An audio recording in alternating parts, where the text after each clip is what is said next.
আসসালামু আলাইকুম লিসেনার্স। আসসালামু আলাইকুম রাসেল ভাই। থ্যাংক ইউ রাসেল ভাই, আবারও আপনাকে জানাতে চলে এসেছি।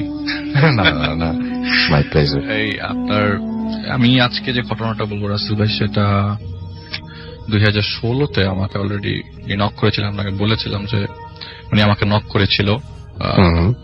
নক করার সময় আপনার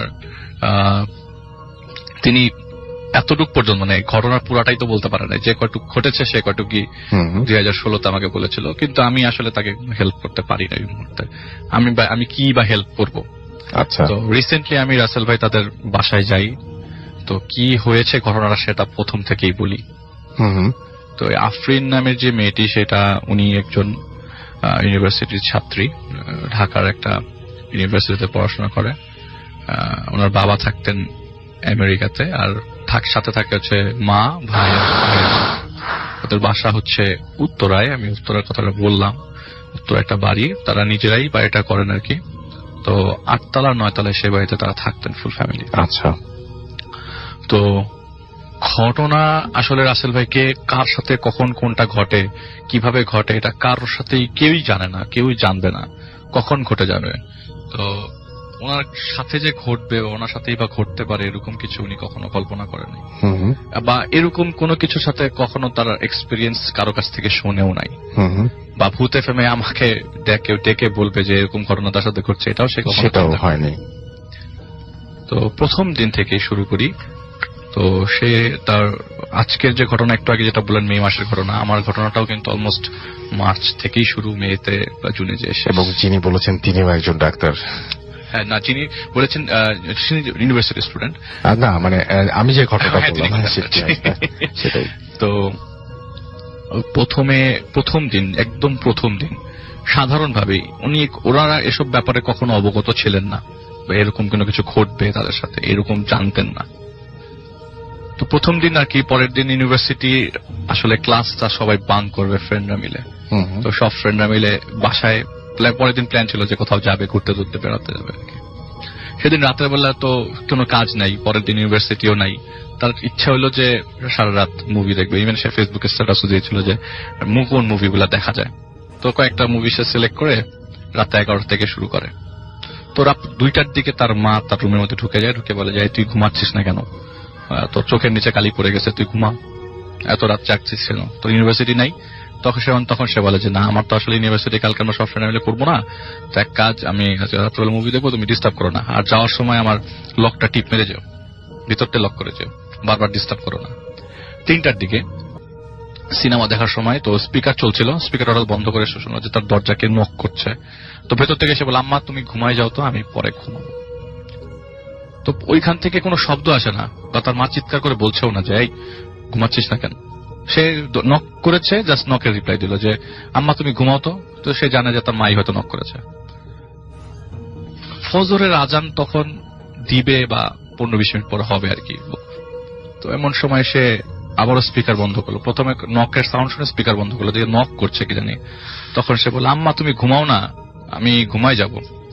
তো এটা বলার পর এই কথাটা পুরাটা ইকো হলো, আরেকবার রিপিট হলো।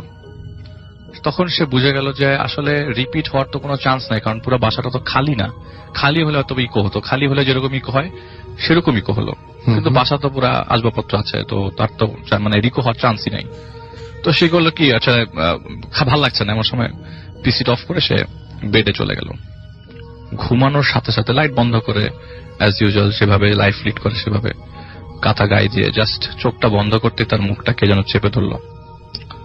অস্বাভাবিক চাপ মুখের মধ্যে, চাপ দিয়ে চেপে ধরেছে, সে ছুটাতে পারছে না।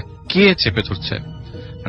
আমি রাসেল ভাই কিভাবে বলবো, আমরা যদি কেউ আপনার মুখ চেপে ধরে, আপনি নিশ্চয়ই কি চেষ্টা করবেন, আগে তার হাতটা সরানোর চেষ্টা করবেন। সে দেখছে একটা কবজি তার মুখ চেপে রাখছে, কোনো হাত সে ফিল করতে পারছে না। এটা কবজি তার মুখের মধ্যে হাত দিয়ে চেপে ধরেছে। অনেক চেষ্টা করছে, দুয়া কালাম পড়ছে, কিছুতেই লাভ হচ্ছে না। আর সে কোনো হাত ফিল করছে না। ওই যতটুকু মুখের মধ্যে চেষ্টা করে যাচ্ছে ওইটা ছোটানোর জন্য, মুক্তি পাওয়ার জন্য কান্না করছে, চিৎকার করার চান্স পাচ্ছে না, চিৎকার করার শব্দ পাচ্ছে না। আর বোবা ধরার তো কোনো চান্সই নাই। মাত্র শেষ হলো বেটে। আজানের আল্লাহু আকবার পড়ার সাথে সাথেই মনে হলো ওই রুম থেকে একটা বিশাল বড় বোঝা বের হয়ে গেল, অনেকগুলা মানুষ বের হয়ে গেল। জানালা টালা ভেঙে যাওয়ার মতো অবস্থা, কিন্তু কিছুই ভাঙে নেই। লাইট জ্বালালো সে কোনো মতে তার কন্ডিশন দেখার জন্য।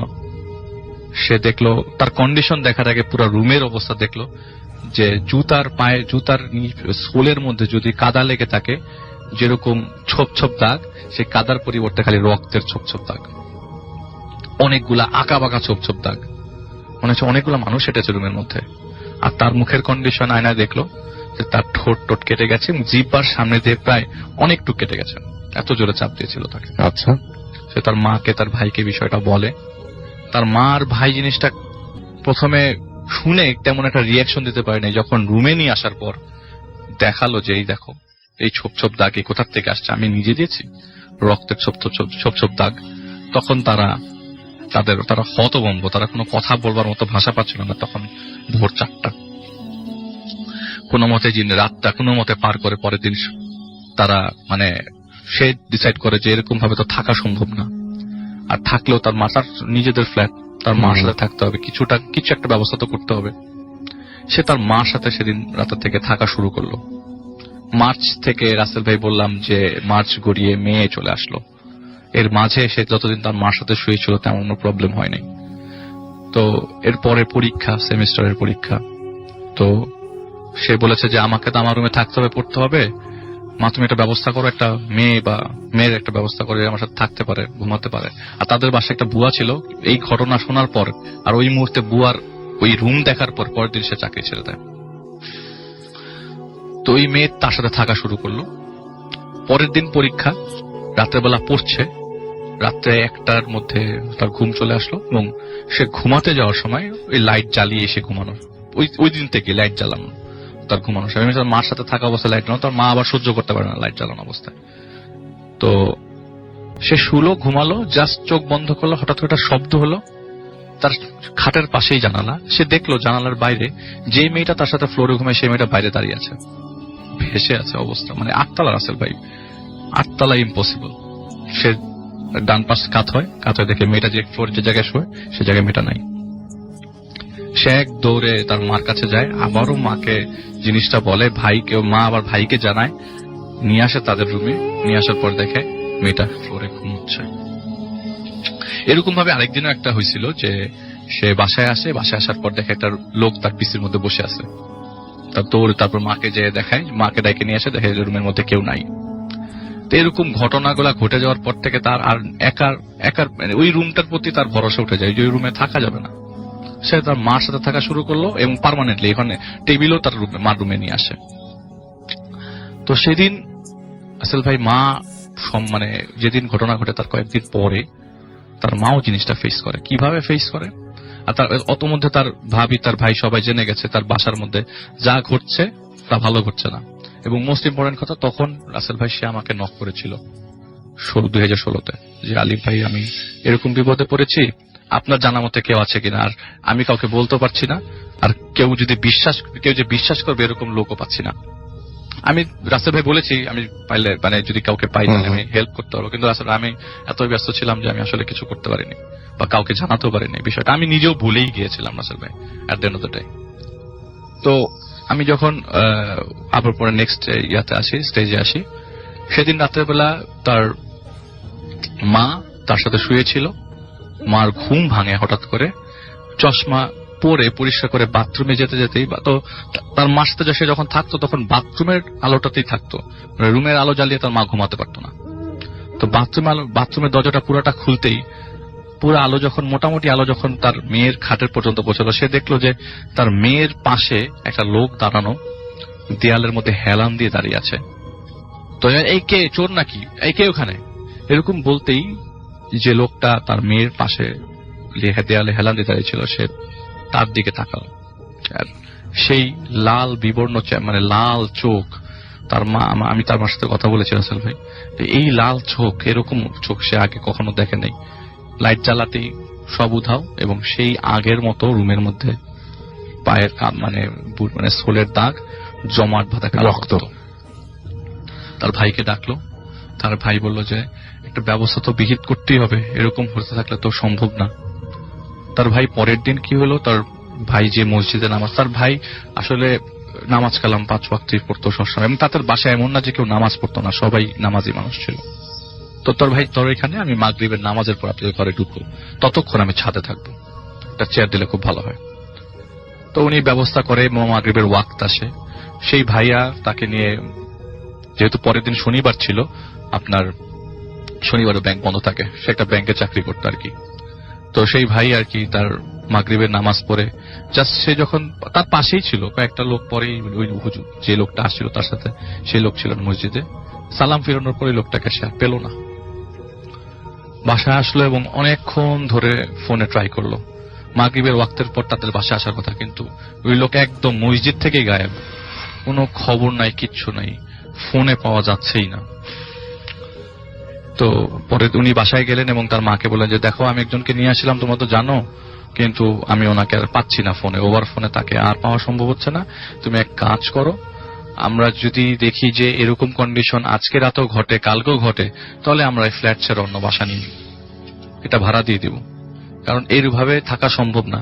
আফরিন ওর পড়াশোনা করতে পারছে না, কাউকে বলতে পারছে না, দেখা যায় কোনো না কোনো দিন দেখা যায় মুখে দাগ, খামচির দাগ, এগুলি খুব অস্বাভাবিক ঘটনা। এবং তার ওয়াইফ মানে ওনার ওয়াইফও থাকতে চাচ্ছে না এই বাসার মধ্যে, কারণ ভয়ঙ্কর অবস্থা। তো রাসেল ভাই প্রতিদিন এরকম ঘটনা ঘটছে। ওই দিন রাতের বেলা তো তার ওয়াইফ, ওই দিন রাতের বেলা আবার তার শালা, মানে ওই ভাইয়াটার শালা আসে, মানে ওয়াইফের ভাই আর কি, যে এই যে ঘটনা ঘটছে এটা দেখার জন্য যে তাদের বাসায় কি হচ্ছে না হচ্ছে। সে খুব সাহস করে চলে আসে বাসায় থাকার জন্য। সবচেয়ে আশ্চর্যজনক রাসেল ভাই, এটা কখনো সম্ভব হবে মানে সম্ভব না, কখনো আমি এরকম ঘটনা শুনি নাই কারো কাছে। সেদিন রাতের বেলা এই রুমের মধ্যে তার মা, আফরিন আপুর মা, উনি এবং তার ভাবি শোয়, এবং ভাবির যে ভাই তার দুলা ভাইয়ের সাথে তাদের রুমে শোয় আর কি, আর যে মেয়েটা ছিল সে মেয়েটা ফ্লোরে শোয়। রাত্রে 3টার দিকে হঠাৎ করে মনে হয় যে পুরান ঘড়িগুলার যে সাউন্ড গুলা, ঘন্টার এরকম ঘন্টার একটা সাউন্ড আসতে থাকে হঠাৎ করে। এই সাউন্ডের মাঝে তার মার ঘুম ভাঙে। ঘুম ভাঙার পর তার মা লাইট জ্বালায়, এবং লাইট জ্বালানোর পর যা দেখে তা অকল্পনীয়।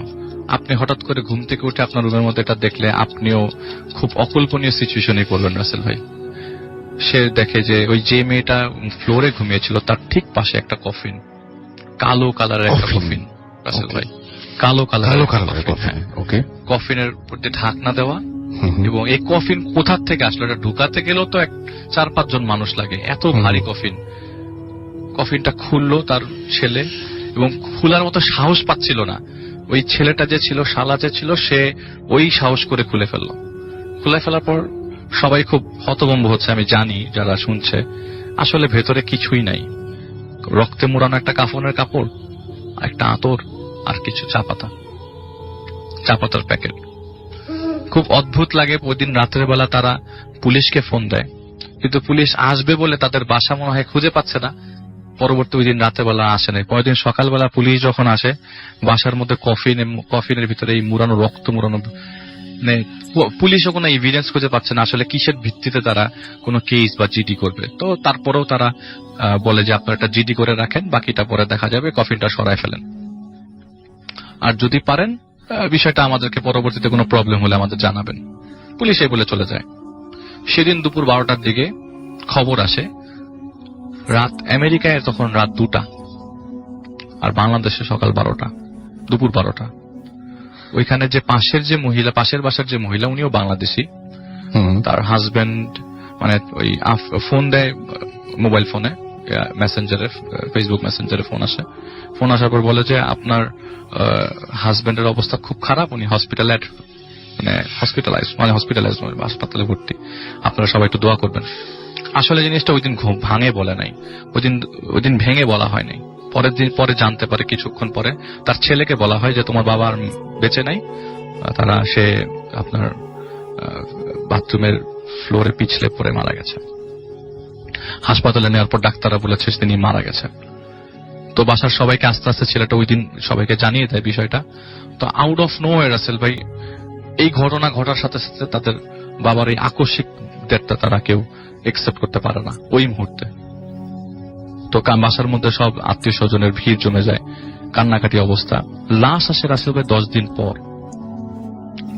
লাশ আসবার পর লাশকে মানে এমিরাটসের সাথে আপনার তেমন একটা কানেকশন হচ্ছিল না প্লেনের সাথে। তো যখন প্লেনের সাথে কানেকশন হয়, সবকিছু ম্যাচ করে, তো 10 দিন পর বাংলাদেশে লাশ আসে। লাশ নিয়ে আসার পরে লাশ যখন বাসায় নেয়, সেই ওনার নিজের তৈরি বাসা, সেই বাসার নিচেই লাশটা রাখে, উপরে আর উঠায় না। তো যেদিন লাশ বাসায় আসে সেদিন সেই যে লোকটা হারিয়ে গেল মসজিদ থেকে, সে হঠাৎ করে তার আবির্ভাব। সে আসলো এবং একটা কোনায় দাঁড়িয়ে কান্না করছিল, লাশের দিকে সবাই তাকিয়ে আছে। তো বললো যে, সে লোকটার কাছে যে বললো যে, আপনি কাজ করেন, আপনাকে এটা একসেপ্ট করতে হবে, যেদিন আপনাদের বাসায় আমি ছাদে আসছিলাম, প্লাস মসজিদ থেকে আমি চলে গেলাম, সেদিন আমাকে নিয়ে যাওয়া হয়েছিল এমন একটা জায়গায়, যে জায়গায় আমি আপনার বাবার খবরটা জানতে পেরেছিলাম। আসলে জিনিসটা আপনাদের সাথে ঘটার কথা ছিল, ঘটেছে আপনার বাবার সাথে। তো সেদিন আমি জেনেছিলাম যে আপনার বাবার উপর দিয়ে একটা বিপদ যাবে খুব শিগগিরই। তো আমি আপনাকে জানাতে পারিনি, কারণ আমি পারমিটেড ছিলাম না আপনাকে জানানোর জন্য। এবং যে সার্কেলটা আপনাদের ক্ষতি করার চেষ্টা করছে, তারা খুব শক্তিশালী, খুব ইজিলি তাদেরকে বধ করা বা ধরা যাবে না। আমি পারি নাই, সেই জন্য আমি চলে গেছিলাম। আমি আসলাম আপনাদেরকে একটা বুদ্ধি দিই, উপরে যে কাফনের কাপড়টা আছে, আর উনি কিন্তু কিছু জানে না রাসেল ভাই, নিচ থেকে বলছে উপরে যে কাফনের কাপড়টা আছে, একটু ধুয়ে ফেলেন, আপনার বাবাকে ওই কাফনের কাপড়টাই পরাবেন দয়া করে, এবং যেসব জিনিস আছে ওই আতর গুলাই মাখবেন। ওখান থেকে গোসল করানো হয়েছে, আবার বাংলাদেশে আসার পর গোসল করানো হয়, এবং সেই কাফনের কাপড় পরিয়ে তাকে দাফন করা হয়। দাফন শেষ করবার পরে ওই লোক তাকে বলে যে, আমি তো দাফন পর্যন্ত থাকলাম, আপনাকে একটা কথা বলি, আপনার বাসায় যে কফিনটা আছে দয়া করে সেটা ফেলবেন না। ওটা ফেলাই যাবে না? ওইটা যদি ফেলে দেন তাহলে এমন বিপদে পড়বেন, তাহলে আপনাদের সপরিবারে কানাডা যাওয়া সম্ভব হবে না। তো অনেক চেষ্টা করে জানার জন্য, এটা করছে কে, কারা করছে, অনেক মানে আত্মীয় স্বজনের বিষয়টা আর কি, আত্মীয় স্বজন চায় না তারা কানাডা চলে যাক, বা তাদের রাখতেই চায় না, এরকম কিছু একটা ঝামেলা করতে চাচ্ছে। তো খুব শেষের দিকে চলে আসছে রাসেল ভাই আমার ঘটনা। কফিনটা তখন সরিয়ে পাশার ছাদে রাখা হয়, এবং উনি বলেছেন যে কফিনটা যখন রাখবেন এমন ভাবে রাখবেন যেন কফিনটা ঢাকা থাকে, কেউ যেন বোঝে না এটা একটা কফিন। তো মেয়ে মানুষ তো শোকে এখনো পর্যন্ত যারা আছেন ওই ফ্যামিলিতে, স্পেশালি আফরিন যে মেয়েটি, তিনি তো ভুলতেই পারছেন না কোনো কিছু। তো বাবার দাফন কার্য শেষ করার পরের দিন সে ছাদে গেল। ছাদে যাওয়ার পর কান্না করছে রাসেল ভাই, এইটা একটু আমার কাছে সবচেয়ে বেশি কষ্ট লেগেছে, যে কান্না করছে, কান্না করা অবস্থায় বলে যে, আমি তোমাকে একটু দেখতে পারলাম না। তাদের সপরিবারে সেবার কানাডায় যাওয়ার কথা ছিল, তার বাবা আমেরিকায় শিফট করে কানাডায় চলে যাওয়ার কথা আর কি, ফুল ফ্যামিলি নিয়ে, তাদের কানাডায় সিটিজেনশিপ হয়ে গেছে আগে। তখন তার বাবা আমেরিকায় ছিল। তো আমি তোমাকে লাস্ট বারের মতো দেখতে পারলাম না, একটু বিলাপ করে কান্না করছে, জোরে জোরে কান্না করছে। এমন সময় সে কিন্তু ছাদের গেট তালা মানে তালা খুলে তারপরে ছাদে ঢুকেছিল। এমন সময় হঠাৎ করে তার মাথার উপর থেকে জানি হাত বুলিয়ে চলে গেল। মাথার পিছনে সে আফরিন আপু বলতেছে যে, আমি পিছনে তাকিয়ে দেখলাম যে কেউ নাই। যদি কেউ হাত বুলায় তাহলে আমি সাথে সাথে তাকে পাবো, সাথে সাথে ঘুরে দেখি কেউ নাই, নোবডি ওয়াজ দেয়ার। ইভেন কফিনটার দিকে যতই আমি তাকাই ততই মনে হয় যে আমার বাবা কফিনে শুয়ে আছে। খুব রিসেন্টলি রাসেল ভাই তারা চলে যায় কানাডাতে, আমাকে বলেছে যে আমি যাওয়ার আগে আপনাকে সেই কফিনটা একটু দেখাতে চাই।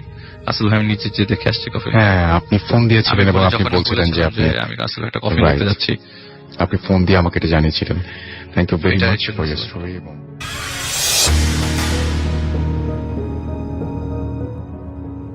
আমার নাম ইমতিয়াজ আহমেদ। আমি রাজশাহীর পুঠিয়া থানার একটি গ্রাম থেকে লিখছি। ঘটনাটি এখন থেকে প্রায় 5 বছর আগের।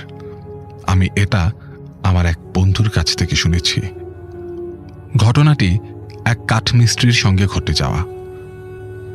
সে একটি কাঠের আসবাবপত্রের দোকানে কাজ করত। দেখা যেত সে অনেক রাত পর্যন্ত দোকানে কাজ করত। প্রতিদিন কাজ থেকে বাড়ি ফিরতে তার প্রায় 12:30টার মতো বেঁচে যেত। সে যেই দোকানে কাজ করত সেখান থেকে তার বাড়ি ছিল প্রায় 1.5 কিলোমিটার দূরে। সে তার বাড়িতে হেঁটেই আসতো। এরকমই একদিন রাতে তার সাথে ঘটনাটি ঘটে। বলে রাখা ভালো, তার বাড়িতে আসতে তাকে একটা কবরস্থান এবং একটা বাঁশঝাড় অতিক্রম করতে হতো। একদিন কাজ সেরে তিনি বাসায় ফিরছিলেন। সেদিন বাড়িতে ফিরতে তার প্রায় রাত 1:30টা বেজে যায়। দোকানে কাজের খুব চাপ থাকায় সেদিন কাজ থেকে ফিরতে অনেক রাত হয়ে যায়। দিনটি ছিল অগাস্ট মাসের 5 তারিখ।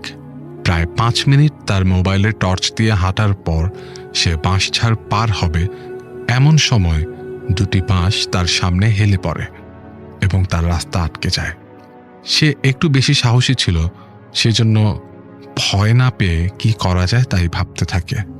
তার মাথায় একটা বুদ্ধি খেলে যায়। সে আশেপাশে তাকায় এবং একটা লাঠি দেখতে পায়। সে লাঠিটা তার হাতে তুলে বিসমিল্লাহ বলে বাঁশের ওপরে লাঠি দিয়ে 3টি বাড়ি দেয় এবং বাঁশ ঠিক আবার আগের জায়গায় উঠে যায়। এই বিষয়টি তার আগে থেকেই জানা ছিল। এমন পরিস্থিতিতে কেউ যদি বাঁশ অতিক্রম করে যাবার চেষ্টা করে তাহলে তার বিপদ হতে পারে। যাই হোক, কিছু দূর যাবার পর সে কবরস্থানের কাছে যায়। এবার ঘটে একটু অন্য ধরনের ঘটনা। সে তার সামনে তাকাতেই দেখতে পায় কবরের ভেতর থেকে একটা ছাগলের বাচ্চা উঠে আসছে। আগেই বলেছি সে একটু সাহসী, তাই সে এবারও ভয় না পেয়ে সামনের দিকে এগোতে থাকে। ছাগলের বাচ্চাটি বারবার তার সামনে আসতে থাকে। সে তার হাতে থাকা লাঠিটা দিয়ে এবার ছাগল ছানাকে আঘাত করে। তারপর ছাগলের বাচ্চাটিকে সে আর কোথাও দেখতে পায় না। তারপর আবার সে সামনের দিকে এগোয়। এবার সে তার বাড়ির কাছাকাছি চলে আসে। তার বাড়ির কাছেই একটা মুদিখানার দোকান ছিল। দোকানটি ছিল তার চাচাতো ভাইয়ের। দোকানের সামনে একটা পুকুর ছিল। দোকান আর পুকুরের মাঝখানে ছিল রাস্তা। যাই হোক, সে দোকানের সামনে এসে দেখে দোকানটি পুকুরের তীরে ভাসছে। সে মনে করে ঝড়ে হয়তো দোকান পুকুরের ধারে ভাসছে। সে দৌড়ে তার চাচাতো ভাইকে ডাকতে যায়। সে তার ভাইয়ের নাম ধরে জোরে জোরে ডাকতে থাকে, কিন্তু কোনো সাড়া পাওয়া যায় না। হঠাৎ তার মনে হয়, না, আজকে তো কোনো ঝড় হয়নি, তাহলে দোকান পানির ভেতর গেল কিভাবে? সে আবার দোকানের দিকে দৌড় দেয়। সেখানে গিয়ে দেখে দোকান তার ঠিক জায়গাতেই আছে। এই যে একের পর এক ঘটনা তার সঙ্গে ঘটে যাচ্ছে, তার একটিও তার মনে থাকে না। এসব হবার পর সে তার বাড়ির গেটের সামনে যায়। তার বাড়ির গেটের সামনে ছিল একটা টিউবওয়েল। সেখানে গিয়ে সে পানি খাবে বলে টিউবওয়েলের সামনে এগিয়ে যায়। এবার সে যা দেখে তা ছিল খুবই ভয়ঙ্কর। সে সেখানে একটি অবয়ব দেখতে পায়, যার কোনো মাথা ছিল না। তার গায়ে জড়ানো ছিল সাদা কাফনের কাপড়। সে এবার জোরে চিৎকার দিয়ে বাড়ির গেটের সামনে এসে দাঁড়ায় এবং তার স্ত্রীকে ডাকতে থাকে, কিন্তু ভেতর থেকে কোনো সাড়া পাওয়া যায় না। সে অনেকক্ষণ তার স্ত্রীকে ডাকার পর যখন কোনো সাড়া পায় না, তখন সে সেখানে মাটিতে বসে পড়ে। এক পর্যায়ে সে সেখানেই অজ্ঞান হয়ে যায়। কিছুক্ষণ পর তার এক চাচা টয়লেটে যাবার জন্য বাড়ির বাইরে এলে তাকে অজ্ঞান অবস্থায় দেখতে পায়। পরে বাড়ির সবাইকে বাইরে ডেকে তাকে বাড়ির ভেতরে নিয়ে যাওয়া হয়। প্রায় ভোরের দিকে তার জ্ঞান ফিরলে তার রাতে ঘটে যাওয়া সকল ঘটনা মনে পড়ে যায় এবং সে সবকিছু খুলে বলে। জ্ঞান ফেরার পর দেখা যায় তার গায়ে প্রচণ্ড জ্বর। পরের দিন সে তার স্ত্রীকে নিয়ে তাদের এলাকার এক কবিরাজের কাছে যায়। কবিরাজ তাকে বলে তাকে এসব ঘটনার হাত থেকে বাঁচতে হলে মসজিদে একটা ছাগল মানে একটা খাসি দান করতে হবে। তার আর্থিক অবস্থা মোটামুটি ভালো থাকায় সে কবিরাজের কথায় রাজি হয়ে যায়। এর 2-1 দিনের মধ্যে তার সমস্যাটি ভালো হয়ে যায়। তার পরের দিন অর্থাৎ 7 আগস্ট তার ছেলের মোটরসাইকেল দুর্ঘটনা ঘটে। তার ছেলের অবস্থা খুব খারাপ ছিল। 2 দিন হাসপাতালে থাকার পর 9 তারিখ তার ছেলে সুস্থ হয়ে ওঠে। এসবের মধ্যে সে ভুলে যায় তাকে মসজিদে ছাগল দান করতে হবে। এর মধ্যে তার আবার একটি ঘটনা ঘটে।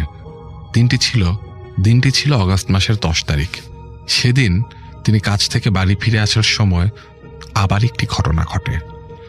সেদিন দোকান থেকে ফিরতে তার বেশি রাত হয়নি, রাত প্রায় 10:30টার মতো বাজে। তিনি তার দোকান থেকে কিছু দূর আসার পর তার মনে হয় তার পেছন পেছন কেউ হাঁটছে। তিনি পেছন তাকাতেই কাউকে দেখতে পান না। যাই হোক, তিনি আবার হাঁটতে শুরু করেন। কিছুক্ষণ পর তিনি সেই বাঁশঝাড়ের কাছে চলে আসেন। এবার বাঁশঝাড়ের কাছে কোনো ঘটনা ঘটেনি। তিনি হাঁটতে থাকেন। কিছুক্ষণ পর আবার সেই বাঁশঝাড় তার সামনে চলে আসে। তিনি ভাবতে থাকেন তিনি তো বাঁশঝাড় পার হয়েছেন। যাই হোক, একটু ভয় করলেও সাহস করে আবার হাঁটতে থাকেন। আবার একইভাবে সেই বাঁশ ছাড় তার সামনে চলে আসে। এবার তিনি একটু বেশি ভয় পেতে শুরু করেন। তারপর তার একটা কথা মনে পড়ে যায়, এরকম অবস্থায় যদি গায়ের সবকিছু খুলে উল্টো করে আবার পরা যায় তাহলে এর থেকে বাঁচা যেতে পারে। আর কোনো কিছু না ভেবে তিনি সেটাই করেন এবং সেখান থেকে খুব জোরে দৌড়ে তার বাড়ির সামনে এসে আবার অজ্ঞান হয়ে যান। এবার তিনি সারা রাত অজ্ঞান অবস্থায় তার বাড়ির গেটের সামনে পড়ে থাকেন। ভোরে তার বাবা ফজরের নামাজে যাওয়ার সময় তাকে অজ্ঞান অবস্থায় পায়। তাকে বাড়ির ভেতর নিয়ে যাওয়া হয়। সকাল প্রায় 8টার দিকে তার জ্ঞান ফেরে। তৎক্ষণাৎ তাকে সে কবিরাজের কাছে নিয়ে যাওয়া হয়। কবিরাজ তাকে জিজ্ঞাসা করে, আপনি মসজিদে ছাগল দিয়েছিলেন? তিনি উত্তর দেন, না, আমার এটা মনে ছিল না। কবিরাজ তখন বলে, আপনি আর বেশি দেরি করলে আপনার মৃত্যু ঘটে যেতে পারে। যে জিনগুলো আপনার পিছু নিয়েছে তারা আপনার উপর খুবই ক্ষিপ্ত। আপনার জন্য এটা ভালো হবে আপনি খুব তাড়াতাড়ি মসজিদে ছাগল দান করেন। তিনি আর বেশি দেরি না করে সেই দিনে হাট থেকে একটি ছাগল ক্রয় করে মসজিদে দিয়ে দেন।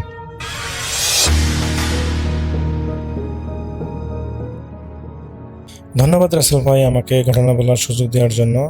আমার নাম হচ্ছে রিপন, আমি এসেছি লালমিয়ার থেকে। তো আজকে যে বাস্তব ঘটনাটা আমি আপনাকে শেয়ার করব, এই ঘটনাটা আমাকে পাঠিয়েছেন সোহেল। সোহেল ভাইয়ের বাসা হচ্ছে দিনাজপুর জেলার বিরামপুর উপজেলার পলিয়াকপুর গ্রামে। তো সোহেল ভাই একজন পেশাদার নার্স ছিলেন। তিনি ঢাকার একটি বড় সরকারি হাসপাতালে রাতের শিফটে ডিউটি করার সময় একটা অভিজ্ঞতার সাথে সম্মুখীন হন, একটা ভৌতিক অভিজ্ঞতার সম্মুখীন হন। সেই ঘটনাটা আজকে আমি আপনাকে শেয়ার করব। তো আমি সরাসরি ঘটনায় যাচ্ছি রাসেল ভাই। সোহেল ভাই তখন হাসপাতালের কার্ডিওলজি ওয়ার্ডে কর্মরত ছিলেন। সরকারি হাসপাতালে এই ওয়ার্ডগুলো রাতের বেলা বেশ থমথমে থাকে। করিডোরের লাইটগুলো ভোল্টেজ কম থাকার কারণে আবসা হয়ে জ্বলে। যেহেতু ঘটনাটা ঘটেছিল আজ থেকে প্রায় 10 বছর আগে। তো ঘটনার দিন রাত প্রায় 2:30 বাজে। তো সোহেল ভাই নার্সিং স্টেশনে বসে চার্ট লিখতেছিলেন। পুরো ওয়ার্ডে তখন পিন বিদ্যুৎ নীরবতা, একদম থমথমে পরিবেশ। তো শুধু মাঝে মাঝে কোনো রোগীর সিলিন্ডারের মৃদু আওয়াজ পাওয়া যাচ্ছিল, এতই নীরবতা যে সিলিন্ডারের আওয়াজ পর্যন্ত শোনা যাচ্ছিল। তো সোহেল ভাই লক্ষ্য করলেন যে 3 নম্বর কেবিনের কল বেলটা বেজে উঠল। এই কেবিনে একজন বৃদ্ধ রোগী ভর্তি ছিলেন, যার অবস্থা বেশ আশঙ্কাজনক ছিল। তো সোহেল ভাই উঠে কেবিনের দিকে গেলেন। ভিতরে ঢুকে দেখলেন যে রোগী গভীর ঘুমে আচ্ছন্ন, কিন্তু কল বেলটা তখনও বাজতেছে, তিনি দেখতেছেন। তো তিনি কল বেলটা বন্ধ করে দিয়ে বৃদ্ধের পালস চেক করলেন। সবকিছু স্বাভাবিক ছিল। তিনি ভাবলেন যে হয়তো ভুলবশত রোগীর হাত লেগে বেলটা বেজে উঠেছিল।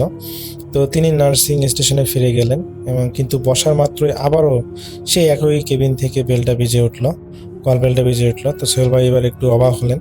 তিনি দ্রুত কেবিনে ফিরে গেলেন। এবার তিনি দেখলেন যে সেই বৃদ্ধ রোগীটা আগের মতোই ঘুমানো অবস্থায় আছে, কিন্তু তার শিউরে রাখা পানির গ্লাসটা মেঝের উপর পড়ে গেছে।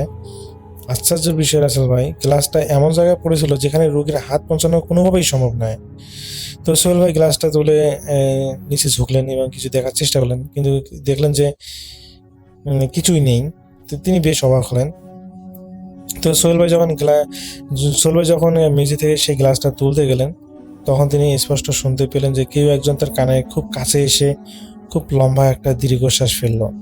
তো দীর্ঘশ্বাসটা এতটাই বাস্তবিক ছিল যে সোহেল ভাই চমকে উঠে পেছনে তাকালেন, কিন্তু কেবিনে তিনি আর ওই অসুস্থ বৃদ্ধ মানুষটা ছাড়া আর কেউ ছিল না। তিনি দেখতে পেলেন যে কেউ নেই।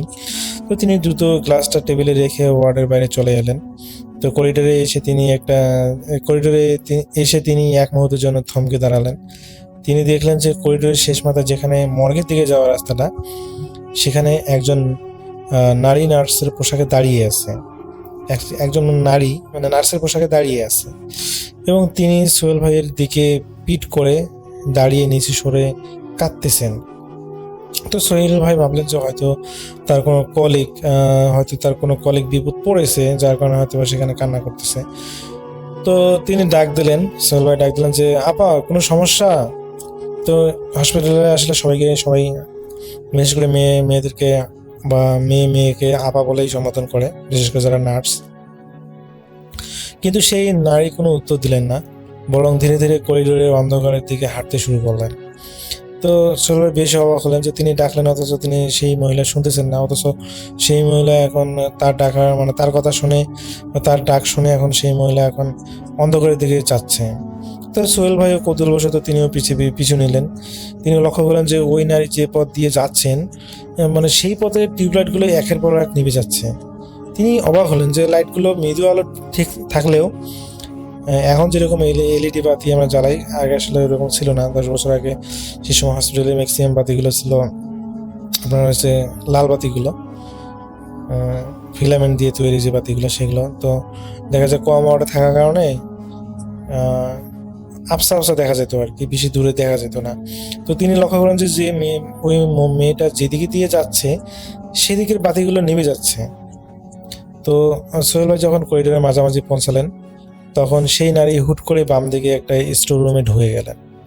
তো সোহেল ভাই স্টোর রুমের দরজার কাছে গিয়ে দেখলেন যে দরজাটা ভিতর থেকে তালাবদ্ধ। তিনি তো বেশ অবাক হলেন, কারণ এইমাত্র একটা মেয়ে এই রুমের ভিতর ঢুকলো, আর এখন কিনা এটা তালা বন্ধ করা।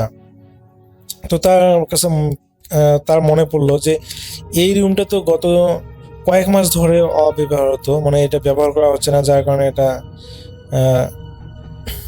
তালা লাগানো। আর তিনি এটাও মনে করেন যে তার মনে পড়ে যে এই রুমের চাবি তো হলো যে হেড নার্স, মানে নার্সদের যে হেড, তার কাছে থাকার কথা।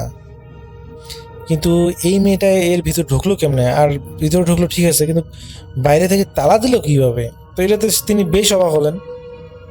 ঠিক ওই সময় সোহেল ভাই অনুভব করলেন তার পিছনে করিডোরে কেউ একজন দ্রুত গতিতে হেঁটে আসতেছে।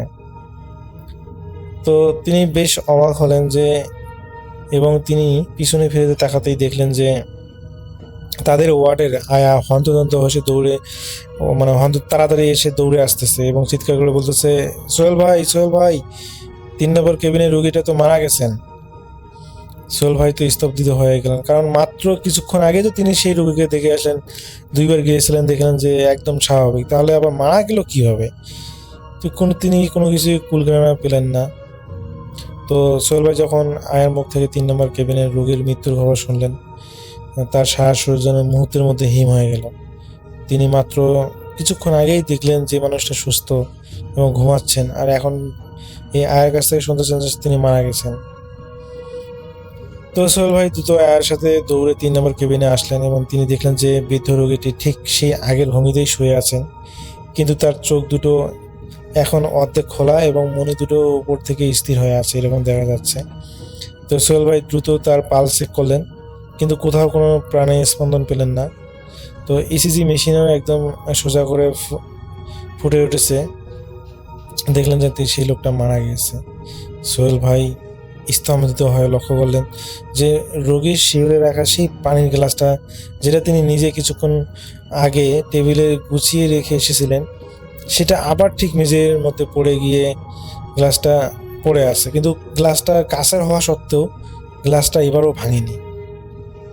কিন্তু তিনি যখন মেঝেতে পড়ে থাকা পানিগুলো দেখেন, তার কাছে মনে হচ্ছিল যে এই পানিগুলো একটু ভিন্ন প্রকৃতির, এবং সেই পানিগুলো দিয়ে কিছু একটা ছাপ আঁকার চেষ্টা করা হয়েছে। তো সোহেল ভাই যখন এই হাতের ছাপের দিকে তাকালেন, তিনি বুঝতে পারলেন যে এটা হাতের ছাপের মতো কোনো মানুষের কোনো হাতের ছাপ, বিশেষ করে ছোটো ছোটো মানুষের হাতের ছাপ যদি হলো আপনার হলো ফ্লোরে রেখে যদি পানি যেরকম জমে যায় এরকম আর কি মনে হয় যে ছোটো ছোটো হাত আর কি সেই পানির উপর দিয়ে হেঁটে চলে গেছে, এরকম। আমি আসলে বোঝাতে পারতেছি না, জানি না আসলে ভাই। আমি বলতে চাচ্ছি যে পানিগুলো এমনভাবে ছড়ানো মনে হচ্ছে যে সেই পানির ভিতরে ছোটো ছোটো বাচ্চাদের যে হাতের ছাপ। তো এটা দেখে তো তিনি খুবই অবাক হলেন যে এটা কীভাবে সম্ভব। তো সোহেল ভাই জানালার কাছের দিকে একবার তিনি কোনো কারণে তাকালেন এবং তিনি তাকিয়ে দেখে খুবই বেশ অবাক হলেন, কারণ রাসেল ভাই সেই জানালার কাছের মধ্যে একটা ছায়ার মতো কিছু একটা মেয়ে ছায়ার মতো দাঁড়িয়ে আছে। তো তিনি বোঝার চেষ্টা করলেন যে ইনি আবার কে। তো প্রথমে তিনি ভাবছিলেন যে হয়তোবা কোনো নার্স বাইরে থেকে দেখতেছে, কিন্তু না, ততক্ষণ কিছুক্ষণ পর তিনি যখন পুনরায় সেই ছায়াটাকে আবার দেখার চেষ্টা করলেন, কিন্তু তিনি এবার কিছুই দেখতে পেলেন না। তো তাৎক্ষণিকভাবে তিনি বাইরে হলেন, সেই রুমের ভেতর থেকে বের হলেন এবং বাইরে আসলে কে এসেছিল দেখার চেষ্টা করলেন, কিন্তু রাসেল ভাই তিনি কাউকে দেখতে পেলেন না। তিনি তো বেশ অবাক হলেন যে এটা কি হচ্ছে। তো এরপর আসলে বড় ডাক্তাররা আসে। বড় ডাক্তার আসার পর যখন পালস চেক করা হয় তখন তারা বলে যে হ্যাঁ, এই রুগীটা সত্যি সত্যি মারা গিয়েছে। তো রুগী মারা যাওয়ার পর তার রোগীর ফ্যামিলিরা সেই বৃদ্ধ লোকটিকে নিয়ে চলে যায় এবং পরবর্তীতে সেই রুমটা ফাঁকা হয়ে যায়। তো সেদিনের মতো রাসেল ভাই এটুকুই ঘটনা ছিল। আসলে মেইন ঘটনা ঘটে তার পরের দিন। তো পরের দিন রাতে যখন সোহেল ভাই ডিউটিতে আসেন, প্রথমত তার কোনো সমস্যা হয়নি, কিন্তু ঠিক আগের রাতের মতো যখন রাত 2:30 বাজে তখনই তিনি শুনতে পান সেই 3 নম্বর রুমে একই রকমভাবে কল বেল বাজতেছে। নর্মালি রুগী থাকলে যেরকম কল বেল বাজে কোনো সমস্যা হলে, তো তিনি সেই রুমের মধ্যে যান এবং তিনি যেয়ে দেখেন যে রুম তো একদম ফাঁকা, কিন্তু সেই কল বেলটা অনবরত বেজে চলেছে। তো তিনি ভাবলেন যে হয়তো বা এটা কোনো কারণে সিস্টেমের সমস্যার কারণে হয়তো বাজতেছে। তো তিনি সেই কলটা বন্ধ করে দিয়ে তিনি দরজাটা লাগিয়ে আবার বাইরে যখন আসেন, ঠিক একইভাবে রাসেল ভাই গতকালের মতো তিনি সেই একটা মেয়েকে যেদিকে মর্গ রাখা হয়, মানে লাশ রাখা হয়, সেই দিকে একটা মেয়ে দাঁড়িয়ে আছে। তো তিনি আজকে বেশ অবাক হন এবং তিনি নর্মালি ভেবেছিলেন, ভয় পাননি ওরকম ভাবে। তো তিনি ভাবলেন যে তারা পরিচিত হয়তো বা কোনো নার্স এটা। তো বললেন যে এই আপা, আপনি ওইদিকে যাচ্ছেন কেন? তো এবার যখন ডাকলেন, সেই মেয়েটা রাসেল ভাই এবার আগে গতকালের মতো যেভাবে যাওয়ার সময় লাইটগুলো বন্ধ হচ্ছিল, এবার সেই লাইটগুলো বন্ধ হচ্ছিল না। তো যেহেতু বন্ধ হচ্ছিল না, তো সোহেল ভাই পিছিয়ে পিছিয়ে গেলেন। এবার রাসেল ভাই সেই মেয়েটা একটা সেই মর্গের মধ্যে ঢুকে গেল। তো এই সোহেল ভাই বেশ অবাক হলেন যে আরে এই একটা মেয়েটা হঠাৎ করে মর্গের মধ্যে ঢুকলো কেন। তো আসলে তিনি কৌতূহল বশত তিনি সেই মেয়েটার পিছনে এসেছেন এবং তিনিও সেই মেয়েটার মতো মর্গে ঢুকে যান। এবং রাসেল ভাই যখনই তিনি সেই মর্গের ভিতরে যান, মর্গের রুমটার ভিতরে যান, ঠাস করে দরজাটা বন্ধ হয়ে যায়। তিনি অবাক হয়ে যান যে দরজাটা বন্ধ করলো কে। তো তিনি ভাবলেন যে হয়তো কোনো নার্স, মেয়ে নার্স হয়তো ফাজলামি করতেছে নাকি, কিন্তু তার কিছুক্ষণ পর তিনি অনুভব করেন সেই মর্গটা এত পরিমাণ ঠান্ডা।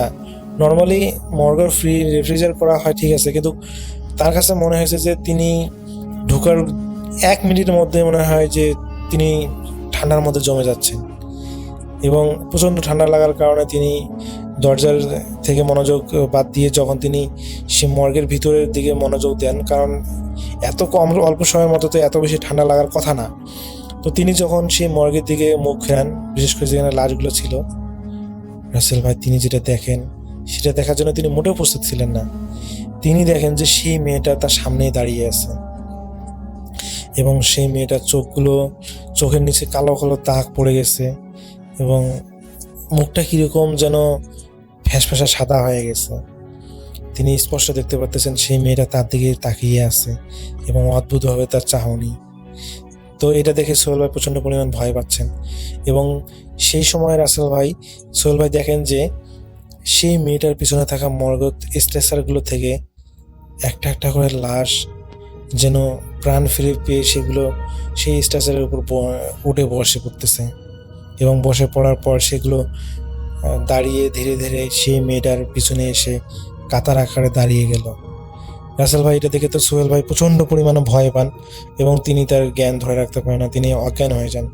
তো যখন তার জ্ঞান ফিরে, তো তিনি দেখেন যে তারে হলো একটা ওয়ার্ডে তিনি ভর্তি আছেন, সেই হসপিটালের একটা ওয়ার্ডে ভর্তি আছেন। তো ওয়ার্ড নাম্বার আছে 10। তো 10 নম্বর ওয়ার্ডে তিনি ভর্তি করা।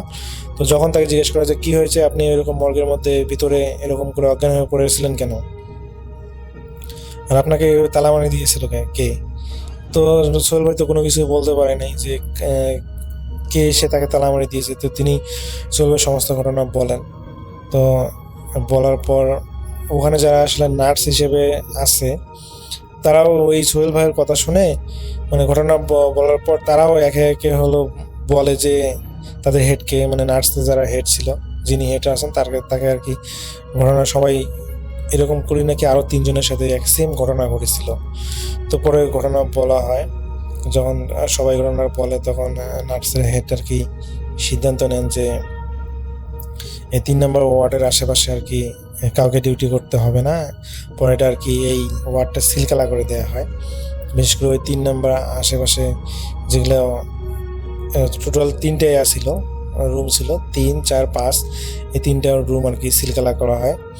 তো দিনের বেলা খোলা থাকে, কিন্তু রাতের বেলা করে আসলে এখানে ডিউটি করার জন্য কাউকে পাঠানো হয় না রাসেল ভাই। তো অনেক দিন এটা সিলগালা ছিল, প্রায় 5 বছর নাকি সিলগালা ছিল। পরে নতুন যখন হেড আসলে চলে আসে তো তিনি আসলে পুনরায় এটা উন্মুক্ত করে দেন, কিন্তু রাতের বেলা আসলে কাউকে এখানে ডিউটিতে দেওয়া হয় না, কিন্তু দিনের বেলা আসলে ডিউটি দেওয়া হয়। তো দিনের বেলা এই ধরনের সমস্যা এখন পর্যন্ত হয়নি। তো সোহেল ভাই জানিয়েছেন তিনি এখন পর্যন্ত ওই হসপিটালে চাকরি করেন, তো তার সাথে আসলে ওই ধরনের আর ভর্তি ঘটনাগুলোর সম্মুখীন হয়নি, যদিও তিনি অনেক ঘটনা শুনেছেন। তো তিনি বলেছেন যে তিনি চেষ্টা করবেন সেই ঘটনাগুলো একে একে শেয়ার করার। তো রাসেল ভাই আমার কাছে ঘটনাটা ভালো লেগেছিল, যার কারণে আপনার কাছে শেয়ার করার। এটাই ছিল সোহেল ভাইয়ের ঘটনা।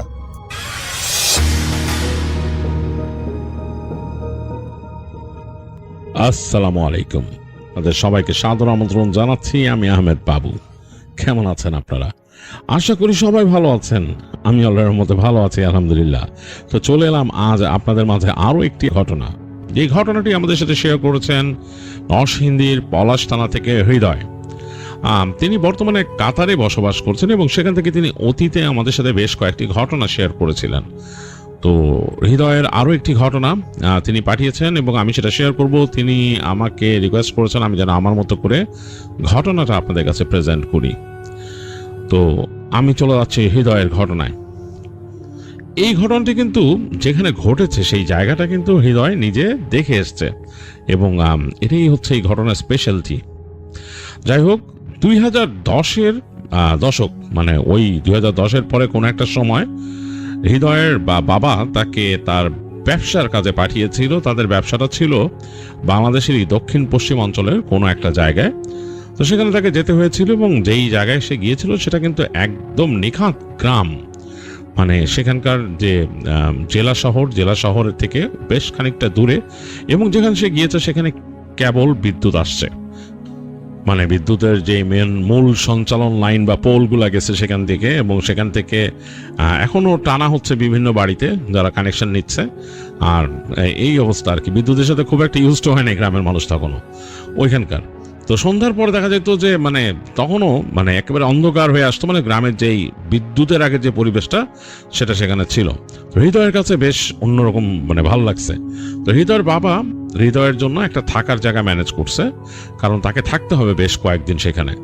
তো থাকার জায়গাটা হচ্ছে যে তিনি চাইছিলেন যে একেবারেই যেখানে একটু মানুষজন থাকে সেই জায়গায় তাকে একটা ব্যবস্থা করতে, কিন্তু ওরকম পাচ্ছিলেন না, কারণ সব বাসাগুলো আসলে গৃহস্থ বাসা।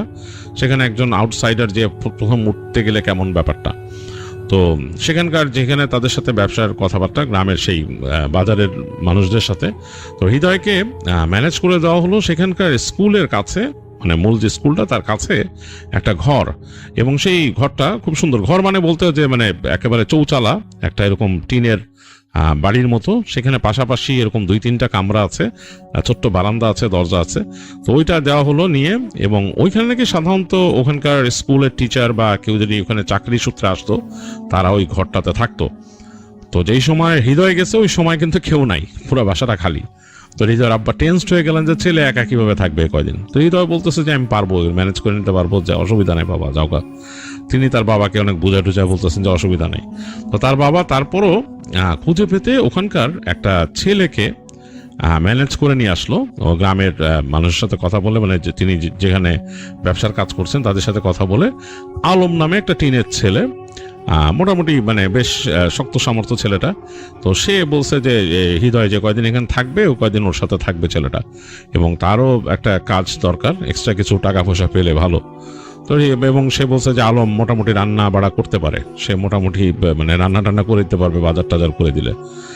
যাই হোক, হৃদয়ের বাবা স্যাটিসফাইড, এবং হৃদয় চিন্তা করলো যাক তাহলে আর তাকে ওই খাবারের জন্য বারবার হোটেলে যাওয়া সেগুলো চিন্তা করতে হবে না, আর যদি যায়ও অসুবিধা কি, এই ছেলেটার সাথে নিয়ে যাবে, ওকেও খাওয়াবে। তো তো তার বাবা বিদায় নিল। এর মাঝে ঘনিয়ে এলো সন্ধ্যা। আর হৃদয়ের কাছে একটু অন্যরকম লাগতেছে, কারণ সে যেখানকার বাসিন্দা সেখানে এরকম এত দ্রুত সন্ধ্যা নামে না। আর এখানে সন্ধ্যা নামার সাথে সাথে দেখলো যে বেশ অন্ধকার ঘনায় আসলো, কারণ চারিপাশে সে তার ঘরটা যেখানে সেটা কিন্তু স্কুলের পাশে, স্কুল কিন্তু ছুটি হয়ে গেছে বিকালেই, এবং তারপরে দেখা যাচ্ছে যে বাকি যে সময়টা, এই সময়টা একেবারে নির্জন হয়ে গেছে স্কুলের যে এখান থেকে দেখা যাচ্ছে কম্পাউন্ডটা একদম ধুধু করতেছে। আর আরেকদিকে জানলা দিয়ে তাকালে দেখা যাচ্ছে বিশাল এক প্রান্তর, এবং সেই প্রান্তর থেকে অনেক দূরে তটরেখা ক্ষেত। তো ভালোই লাগতেছে। হৃদয়দের ওখানেও যে গ্রাম আছে সেখানেও এরকম সুন্দর প্রান্তর আছে, বাট এখানকার পরিবেশটা কেন যেন একটা ডিফারেন্ট, মানে কোথায় যেন একটা ডিফারেন্স আছে দুইটা জায়গার মধ্যে। আর একটা সুন্দর ঘ্রাণ আসতেছে ওখানে, মানে ধূপের যে ঘ্রাণটা আছে সন্ধ্যার সাথে সাথে মনে হচ্ছে ধূপের ঘ্রাণ আসছে কোথার থেকে। তো খুব এনজয় করতেছিল হৃদয়টা, এবং সে বুঝতে পারলো যে এখানকার মানুষ যেহেতু বিদ্যুৎ নতুন আসছে বা বিদ্যুতের সাথে ইউজ টু না, মানুষ হয়তো দ্রুত ঘুমায় যায়, কিন্তু তার পক্ষে এটা সম্ভব না, কারণ সে রাত জাগা মানুষ। তো সে ওই ছেলেটাকে ডাকলো, ওর নাম আলম, এটা একটা ছদ্মনাম দিচ্ছি আর কি আমি। তো আলমকে ডাকলো হৃদয়, বললো যে কি অবস্থা, তুমি ঘুমাও কি, আর্লি ঘুমায় যাও? বলে না। তো সে রাত্রে কি কিছু রান্না টান্না করবা? আলম বলে কি করবো কন, আপনি এনে দিবেন? কয় না। হৃদয় বললো যে না দরকার নাই, এক কাজ করি, আমরা যাই, চলো তোমার নিয়ে বাজারে যাই, ওখানে হোটেলে কিছু খায়াটায় আমরা আসবো না। তো ছেলেটা বললো আপনি কইলে কিন্তু রাঁধতে পারি। তো বলে না না লাগবো না, চলো। তো ওই ছেলেকে নিয়ে হৃদয় বেরোয় গেল এবং বললো যে আমি একটু দেখি তোমাদের আশেপাশে। তো হেঁটে দেখলো আর কি, সেই স্কুল ছাড়া আলো চলে গেল। স্কুলের পরে রাস্তাটা একদম নীরব। তো হৃদয় জিজ্ঞেস করলো এটাতে কোথায় গেছে, এই রাস্তা কই গেছে? বলে এই রাস্তা সোজা, যে ওখানে একটা হাইওয়ে আছে, ওই হাইওয়ের ওখানে মিশছে, হাইওয়ের পরে আবার রাস্তা, জংলা রাস্তা। তারপর এই রাস্তা অনেক দূর গেছে, এখানে একটা নদীর পাশ পর্যন্ত, কেউ চলাফেরা করে না সন্ধ্যার পরে এখানে। তো হৃদয় যা শুনলো, বললো আচ্ছা ঠিক আছে, তো চলো এদিকে যাই, ওদিকে না যায় আর এইদিকে যাই। তো হেঁটে হেঁটে আসতেছে, বিভিন্ন জিনিস দেখতেছে, তার কাছে বেশ ভালো লাগতেছে এলাকাটা, বাসা বাড়িগুলো দূর থেকে দেখতেছে। সন্ধ্যার পরে যেসব জায়গায় মানে ইলেকট্রিসিটি আসছে সেই বাড়িগুলো একটু ঝলমল হয়েছে, তারা লাইট লাগাইছে অনেক। তো এইভাবে হেঁটে তারা বাজারে গেল, বাজারে গিয়ে এটা ওইটা খেলো, ছেলেটাকেও খাওয়াইলো হৃদয়, এবং রাতের বেলা দুজনে খাওয়া দাওয়া করে বাসায় ফিরলো। বাসায় ফিরে হেঁটে হেঁটে সেই রাস্তা দিয়ে, গ্রামের রাস্তা, বেশ লাগতেছে হৃদয়ের কাছে, এবং সে এনজয় করতেছে, কারণ তাদের এলাকার গ্রামের থেকে এই গ্রামগুলো ডিফারেন্ট। তো আসলো, এসে সে তার রুমে চলে গেল। ওই ছেলে তার মতো ওই পাশের রুমে, মানে তার পাশের ইমিডিয়েট পাশের রুমটাতে ছেলেটা। তো এরকম হৃদয় তার মতো বসে বসে ওইখানে তার মোবাইল ফোনে টুকিটাকি এটা ওইটা দেখতেছে, কারণ তখন ওইখানে আবার ইন্টারনেটের যেহেতু নাই, ইন্টারনেট নাই, ভিতরে স্টোরেজে যা আছে সেরকম মোবাইল ফোনে যা যা দেখা যায় ওরকম ভিডিও, গান ইত্যাদি দেখতেছে, গান শুনতেছে। এগুলা করতে করতে সময় কাটে না হৃদয়ের। তারপর এক সময় চিন্তা করলো শুয়ে পড়বে। তো দরজা লাগায় শুয়ে পড়লো। ওই সময়টা শীত আসি করতেছে, এরকম একটা সময়। তো বেশ ঠান্ডা ঠান্ডা একটা ভাব, সে কাঁথা টেনে শুয়ে পড়লো গায়ে, এবং অনেকটাই ঘুম চলে আসছে তার। তো তার ঘুমের কতটুকু ডিপ এসেছিল সে বলতে পারবে না। হঠাৎ সে শব্দ পেল তার মাথার কাছে, টিনের মধ্যে মনে হচ্ছে আঁচড়ের শব্দ, কড়কড় কড়কড় করে আঁচড় দিচ্ছে কেউ। এই শব্দটা মনে হয় ঘুমের অতল থেকে তাকে উঠে নিয়ে আসলো, মনে হচ্ছে আঁচড় দিচ্ছে কেউ, কড়কড় কড়কড় কড়কড় শব্দ হচ্ছে মাথার কাছে টিনে, মানে অথবা কোনো শক্ত ডাল বা কিছু দিয়ে যদি কেউ টিনের উপর টিনের উপর নাড়ায় সেরকম। তো হৃদয় বুঝলো যে এই শব্দটা অনেকক্ষণ হচ্ছে দেখে তার ঘুমটা ভাঙছে, এবং এটা একটু লাউড হয়েছে ঠিক তার মাথার কাছে। সে তাকায়, বোঝার চেষ্টা করতেছে, এবং যেটা হয় আর কি, প্রথম হঠাৎ নতুন কোথাও গেলে বোঝার চেষ্টা করি আমরা কয়েক সেকেন্ড কোথায় আছি, সেই রিফ্লেক্সটা হইলো। তারপর হৃদয় বোঝার চেষ্টা করতেছে যে আচ্ছা কি ব্যাপার। তো দেখতেছে যে সেই এই ঘরের মধ্যে সে তো বাতি নিভাই দিয়েছিল এখানে, এবং এই ঘরটার মধ্যে তখনও কারেন্ট নাই, ওই হারিকেনটা সে অফ করে দিয়েছিল। তো এই রাতে ঝিঝি পোকার ডাকার শব্দ, এবং পাশ থেকে হালকা আলো এসে ঢুকতেছে বিভিন্ন ফাঁক ফোকর দিয়ে, দরজাটার ফাঁক ফোকর দিয়ে এবং জানালার ফাঁক ফোকর দিয়ে। তো হৃদয় খেয়াল করার চেষ্টা করছে কি ব্যাপার। তো হঠাৎ করে সে শব্দ পেল, মনে হলো তার মাথার কাছে কেউ এরকম মানে শব্দ করতেছে। তারপর সে যখন উঠতে গেছে যে ব্যাপারটা কি বোঝার জন্য, ওই ছেলে কি কিছু করতেছে নাকি পাশে এরকম বসে, তখন সে শুনতে পেল, মনে হলো যে একটা ভারী নারী কণ্ঠে কেউ কথা বলতেছে পাশের ঘরে। তো সে অবাক হলো যে কে, ওই মানে শুনছে যে এই ছেলেটার মানে মা আছে, চিন্তা করলো মা আসছে নাকি রাতের বেলা, এটা চিন্তা করতেছে। কিন্তু এই রাতে ওর মা এত রাতে আসবে, নিশ্চয়ই অনেক রাত। তো হৃদয় বিছানা থেকে উঠে গেল, ওখানে ওই যে চৌকি ছিল আর কি, চৌকির উপরে তোষক টোষক দিয়ে সুন্দর করে দিছে।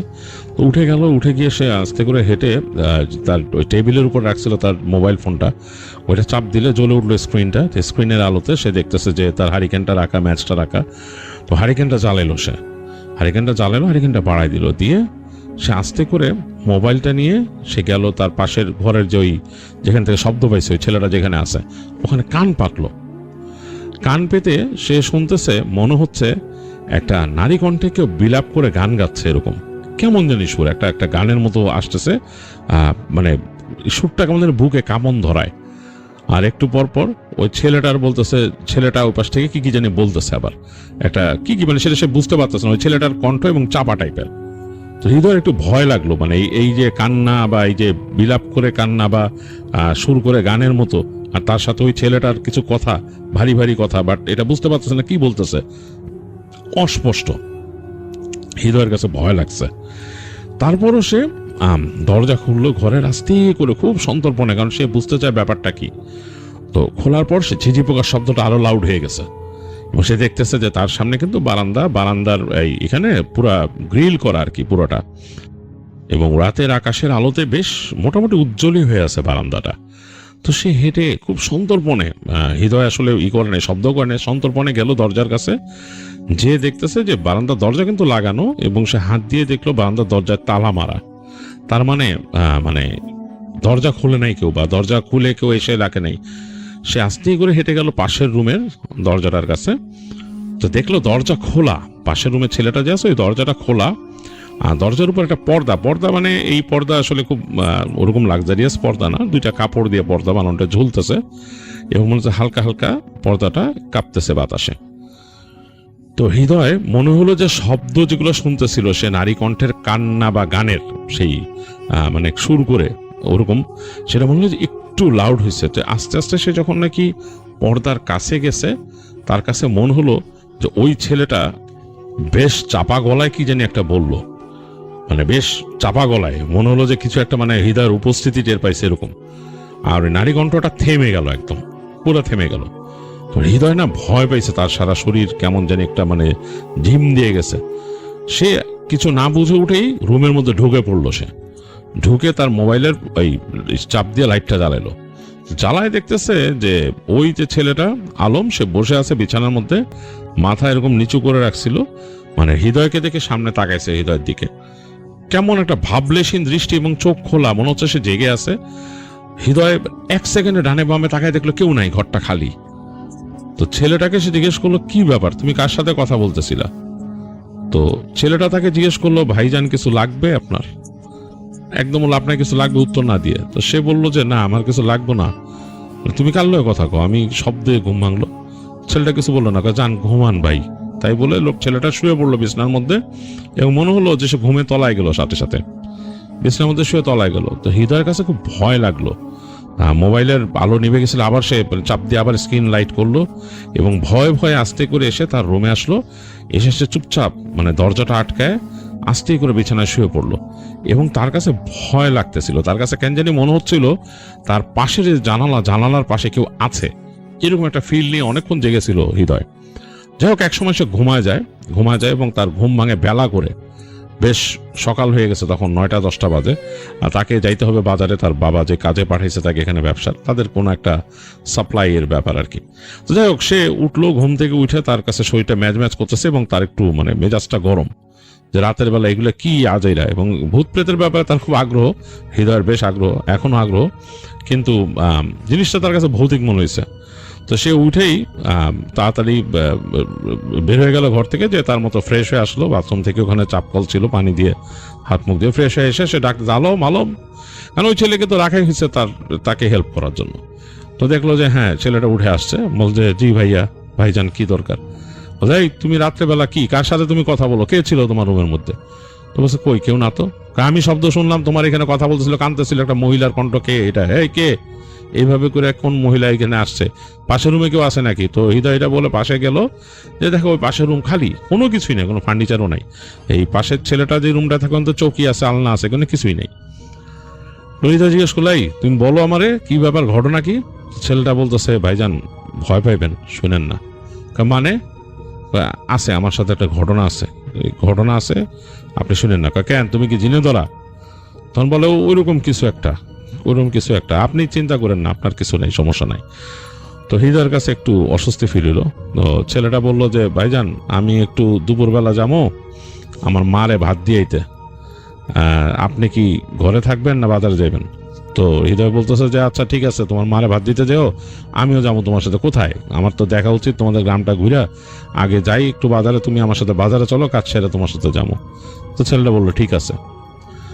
তো হৃদয় তার মতো টুকিটাকি কাজ ছেড়ে ছেলেটারে নিয়ে বের হয়ে যায়। বের হয়ে গিয়ে যে বাজারে যে নাস্তা করে সেখানে সে তার ওখানকার লোকজনদের সাথে কথাবার্তা যা বলা, যে কিছু ডিল করা, এগুলো করে টুরে তখন দেখা গেছে দুপুর হয়ে গেছে অলরেডি। তো ছেলেটা বললো চলো যাই, তুমি বলে তোমার মার জন্য ভাত নিয়ে যাবা? বলে যে হ্যাঁ। তো কোত্থেকে ভাত নিবা? আমার মামির বাসার থেকে। আচ্ছা ঠিক আছে চলো। তো হেঁটে যাচ্ছে, যেতে যেতে দেখলো যে একটা এরকম গৃহস্থ বাসার সামনে থামে ছেলেটা চলে গেল ভিতরে। ভিতর থেকে একটা খাবারের পোটলা নিয়ে আসলো, এসে হাঁটা দিল। তো হাঁটতেছে হৃদয় ছেলেটার সাথে, হাঁটতে হাঁটতে যাচ্ছে, গ্রাম দেখতেছে এবং দেখলো সেই যে স্কুল ছাড়ার রাস্তা, সেই জায়গাটা নির্জন হয়েছে। মানে স্কুল তো তখনও চলতেছে, স্কুলের পরে এখানে নির্জন হয়েছে এবং দুই পাশে ক্ষেত, বড় বড় মানে বিশাল বিশাল প্রান্তর, এবং সেখানে মানুষজন কেউ কেউ ওই যে ফসল কেটে কেটে সরাইতেছে, এরকম অবস্থা। এবং আরো সামনে চলে গেল, ওখানে কিচ্ছু নাই, শুধু ধুধু ফসলে ফসল কেটে নিছে এবং কিচ্ছু নাই। এরপরে এক জায়গায় গিয়ে তারা দেখলো হাইওয়ে একটা। তো হৃদয়ের কোনো কমপ্লেন নাই, সে কিন্তু হাঁটতেছে, তার কাছে এনজয় করতেছে, অনেক দূর হেঁটে আসছে। কিন্তু তারা হাইওয়েটা দেখলো, হাইওয়েটাও শুনশান, মানে এই দিনের বেলা দুপুরের দিকে গাড়ি ঘোড়া চলতেছে না। সেটা পার হয়ে গেল, তারা পার হয়ে ওই পাশে হাঁটা শুরু করলো। এইবার হৃদয় খেয়াল করলো যে এই জায়গাটা কিন্তু একটা বনাঞ্চলের মতো, গাছগাছালির মধ্যে দিয়ে হাঁটতেছে, মানে বাগানের ভেতর দিয়ে, এবং হাঁটতেছে এবং পাশে বড় বড় ঘাসও জন্মায় গেছে এরকম। তো হৃদয় জিজ্ঞেস করলো আলমকে যে এখান থেকে সবসময় যাও? হ্যাঁ। ভয় লাগে না তোমার একা একা যেতে? তা আলম বলে যে আগে লাগতো, গত বছর ভয় পাইছিলাম, এরপর থেকে লাগে না। তো হৃদয় বলে গত বছর ভয় পাইছিলাম মানে? এই তুমি বলো তো কি ব্যাপার, তুমি ওই সময় বলতেছিলা যে তোমার সাথে কি আছে, ঘটনাটা বলো তো। তখন আলম বলে না ভাইয়া এখন না, পরে বলবো না আপনার সাথে, চলেন এখন যাই আগে। তখন বলতে আর বলো বলো বলো কি? না না ভাইয়া পরে বলি। তো হৃদয় বলতেছে যে কি গত বছর কি ভয় পেয়েছিল বলবা না? কয় একটা জায়গা এখানে আছে, এখানে বেশ ভয়ের, এখানে কিন্তু উল্টা পাল্টা আছে, আমাকে দেখে রাখে, আমার ভয় নাই, মানে আপনারা নিয়ে আইছি তো, চলেন যাই। তো হৃদয় একটু জিনিসটা মন হলো তার কাছে যে বেশ একটু মিস্টেরিয়াস লাগতেছে। তো সে হাঁটতেছে আলমের পিছনে পিছনে, এবং জায়গাটা ক্রমেই বেশ মানে মনে হচ্ছে গাছ গাছালির ভেতর দিয়ে চলে যাচ্ছে তার, একদম দুই পাশে ঘন জঙ্গলের মতো গাছ, এবং মনে হচ্ছে জঙ্গলের ভেতর দিয়ে হাঁটতে হাঁটতে একটা জায়গায় আসলো তারা। এই জায়গাটা বেশ ফাঁকা, এখানে একটা বড় বটগাছ আছে, বেশ বড় বটগাছ, পুরনো বটগাছ, এবং মানে এই যে দুপুরের মধ্যে খর রোদ, সেই রোদটা বটগাছের পাতায় লেগে পুরো জায়গাটা একটা মানে সুন্দর মেইজের মতো তৈরি হয়েছে। মানে এই মানে স্কাইলাইট যেভাবে ঢুকে, এইভাবে স্কাইলিকের মতো এই আলোগুলা পড়তেছে ফ্লোরের মধ্যে, মানে মাটির মধ্যে আর কি, মানে সেই রোদগুলা গাছের পাতা ফোকর দিয়ে হালকা হালকা করে পড়তেছে, আর গাছটাকে বেশ অন্যরকম লাগতেছে, ভয়ঙ্কর লাগতেছে, ভয়ঙ্কর সুন্দর যেটাকে বলে এরকম, মানে হৃদয়ের কাছে এরকম লাগছে। আর সে তাকায় দেখলো যে সেই গাছের পেছনে, মানে গাছ থেকে বেশ খানিকটা দূরে একটা পুরনো মন্দির, এবং এই মন্দিরটা ব্যবহার হয় না, বোঝা যাচ্ছে বেশ পুরনো একটা মন্দির, এখন হয়তো ব্যবহার হয় না, এবং দরজা খোলা। মন্দিরের ভেতরে মানে অন্ধকার, মানে ডিপ অন্ধকার, এবং বেশ অন্যরকম কাজ করা মন্দিরের দেয়ালের মধ্যে, মানে বোঝা যাচ্ছে বেশ পুরনো মন্দিরটা। আর ভেতরে অন্ধকার, দেখা যাচ্ছে না কিছু এখান থেকে, এবং আলোর জন্য আরো বেশি দেখা যাচ্ছে না, ব্রাইট আলো ওখানে অন্ধকার ভেতরে। তো কেমন জানি একটা গা ছমছম করা ভাব আছে। এই মন্দিরের পাশের যে জায়গাটা, আর সেই জায়গাটা পুরো গাছগাছালি দিয়ে ঘেরা। আর মন্দিরটা কিসের মন্দির সেটা কিন্তু বুঝতে পারতেছে না হৃদয়, এবং তার কোনো ধারণা নাই, মানে এরকম মন্দির সে দেখে নাই এর আগে। তো যাই হোক, আলম হেঁটে গিয়ে সামনে দিয়ে গাছের মন্দিরের দিক তাকাইলো না, সে একেবারে বা দিকে টার্ন নিয়ে মনি হেঁটে গেল, এবং হৃদয়কে ডাকলো ভাইয়া আসেন, এখানে আসেন। তো হৃদয় একটু সামনে হেঁটে গেছে, গাছ ছাড়া সামনে যেয়ে দেখতেছে যে ঠিক ওই পাশে একটা নদী বয়ে গেছে, এবং এই যে নদীটা এরকম বেঁকে গেছে, এখন মন্দিরের পাশে যে বেঁকে এরকম গেছে, এবং সেই একদম যেখানে হেঁটে গেল আলম তার পাশেই অনেক পাট, ওখানে পাট ছাড়াচ্ছে একটা মহিলা, এবং আলম সোজা ওই একেবারে সামনে গিয়ে পাড় ধরে নেমে গেল, নেমে গিয়ে ওই মহিলার সাথে কথা বলতেছে। এখান থেকে মানে খুব অল্পই শোনা যাচ্ছে কথা। আলম বলতেছে মা বলছে, ডাকছে, শুনতেছে, মানে বুঝলো এটা তার মা। তো হৃদয়ের চিন্তা হলো যে একজন মহিলা কেন এখানে, এই যে এই কোমর সমান পানিতে নেমে পাড় চালাচ্ছে, আর মানুষ নাই। একটু তার কাছেই লাগলো যে একজন মহিলা কেন, সাধারণত এরকম পাট ছাড়ানোর কাজ কয়েকজন মিলে করে, একজন কেন। তো হৃদয়ের কাছে একটুই লাগলো। তো দেখলো যে মা আর ছেলে কথা বলতেছে, কিছু কিছু কথা কানে আসতেছে তাদের ভিতরে। তো সে আর চিন্তা করলো যে না, আমি একটু ঘুরে দেখি, কথা বলুক মা ছেলে। তো সে হেঁটে সামনে গেল, বট গাছের নিচে গেছে। বেশ ঠান্ডা, বট গাছের নিচটা বেশ ঠান্ডা লাগতেছে হৃদয়ের, এবং মানে বেশ অন্যরকম মনে হচ্ছে, গায়ে একটু কাটা দেওয়া। মানে তো যে বললাম যে শীত তখন কেবল আসবে, এরকম একটা অবস্থা। দুপুরবেলা যেহেতু রোদ নাই, শীতটা আরো বেশি, এবং গাছের নিচে শীতটা মনে হচ্ছে ওখানে জমাট বেঁধে গেছে এরকম। তো হৃদয়ের গাটা একটু মানে শীত লেগে যাচ্ছে আর কি, কাটা দিচ্ছে। তো সে হেঁটে বট গাছটাকে ঘুরলো একবার, বুঝলো বেশ চড়া একটা বট গাছ, এবং ঝুড়ি নেমে গেছে, লতা পাতা নেমে গেছে।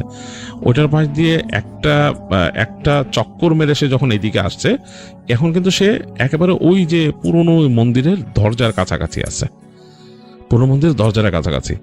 হঠাৎ তার কাছে মনে হলো মন্দিরের ভেতরে কেউ একজন তাকায় আছে তার দিকে ওই দরজা দিয়ে, এবং তাকানো তার কাছে মনে হলো যে চোখ, একজোড়া চোখ তাকায় আছে, এবং চোখটা উজ্জ্বল, বেশ উজ্জ্বল। মানে এই অন্ধকারের মধ্যে মনে হচ্ছে চোখটা জ্বলতেছে, এবং মনে হচ্ছে তার দিকে তাকায় আছে। এবং তার কাছে মনে হলো ওই চোখের আলোটা, মানে যার চোখ, তার মুখের মধ্যে হালকাভাবে প্রতিফলিত হচ্ছে, মানে একটা নারীর মুখ হালকা পাতলা দেখা যাচ্ছে এরকম। এবং হঠাৎ করে তার কাছে মনে হয়েছে হৃদয়ের কাছে যে এই চোখটা তাকে ডাকতেছে। হৃদয় আস্তে আস্তে হেঁটে হেঁটে ওই দরজার দিকে যাওয়া শুরু করলো, এবং সে বুঝতে পারতেছে যে ওই চোখের পলক পড়তেছে মাঝে মাঝে, এবং চোখটাই মনে হয় তাকে ডেকে নিয়ে যাচ্ছে দরজার দিকে। অনেক দূর চলে গেছিল হৃদয়, মানে অনেক পা চলে গেছিল। এই সময় পিছন থেকে সে ডাক শুনলো, ভাইজান।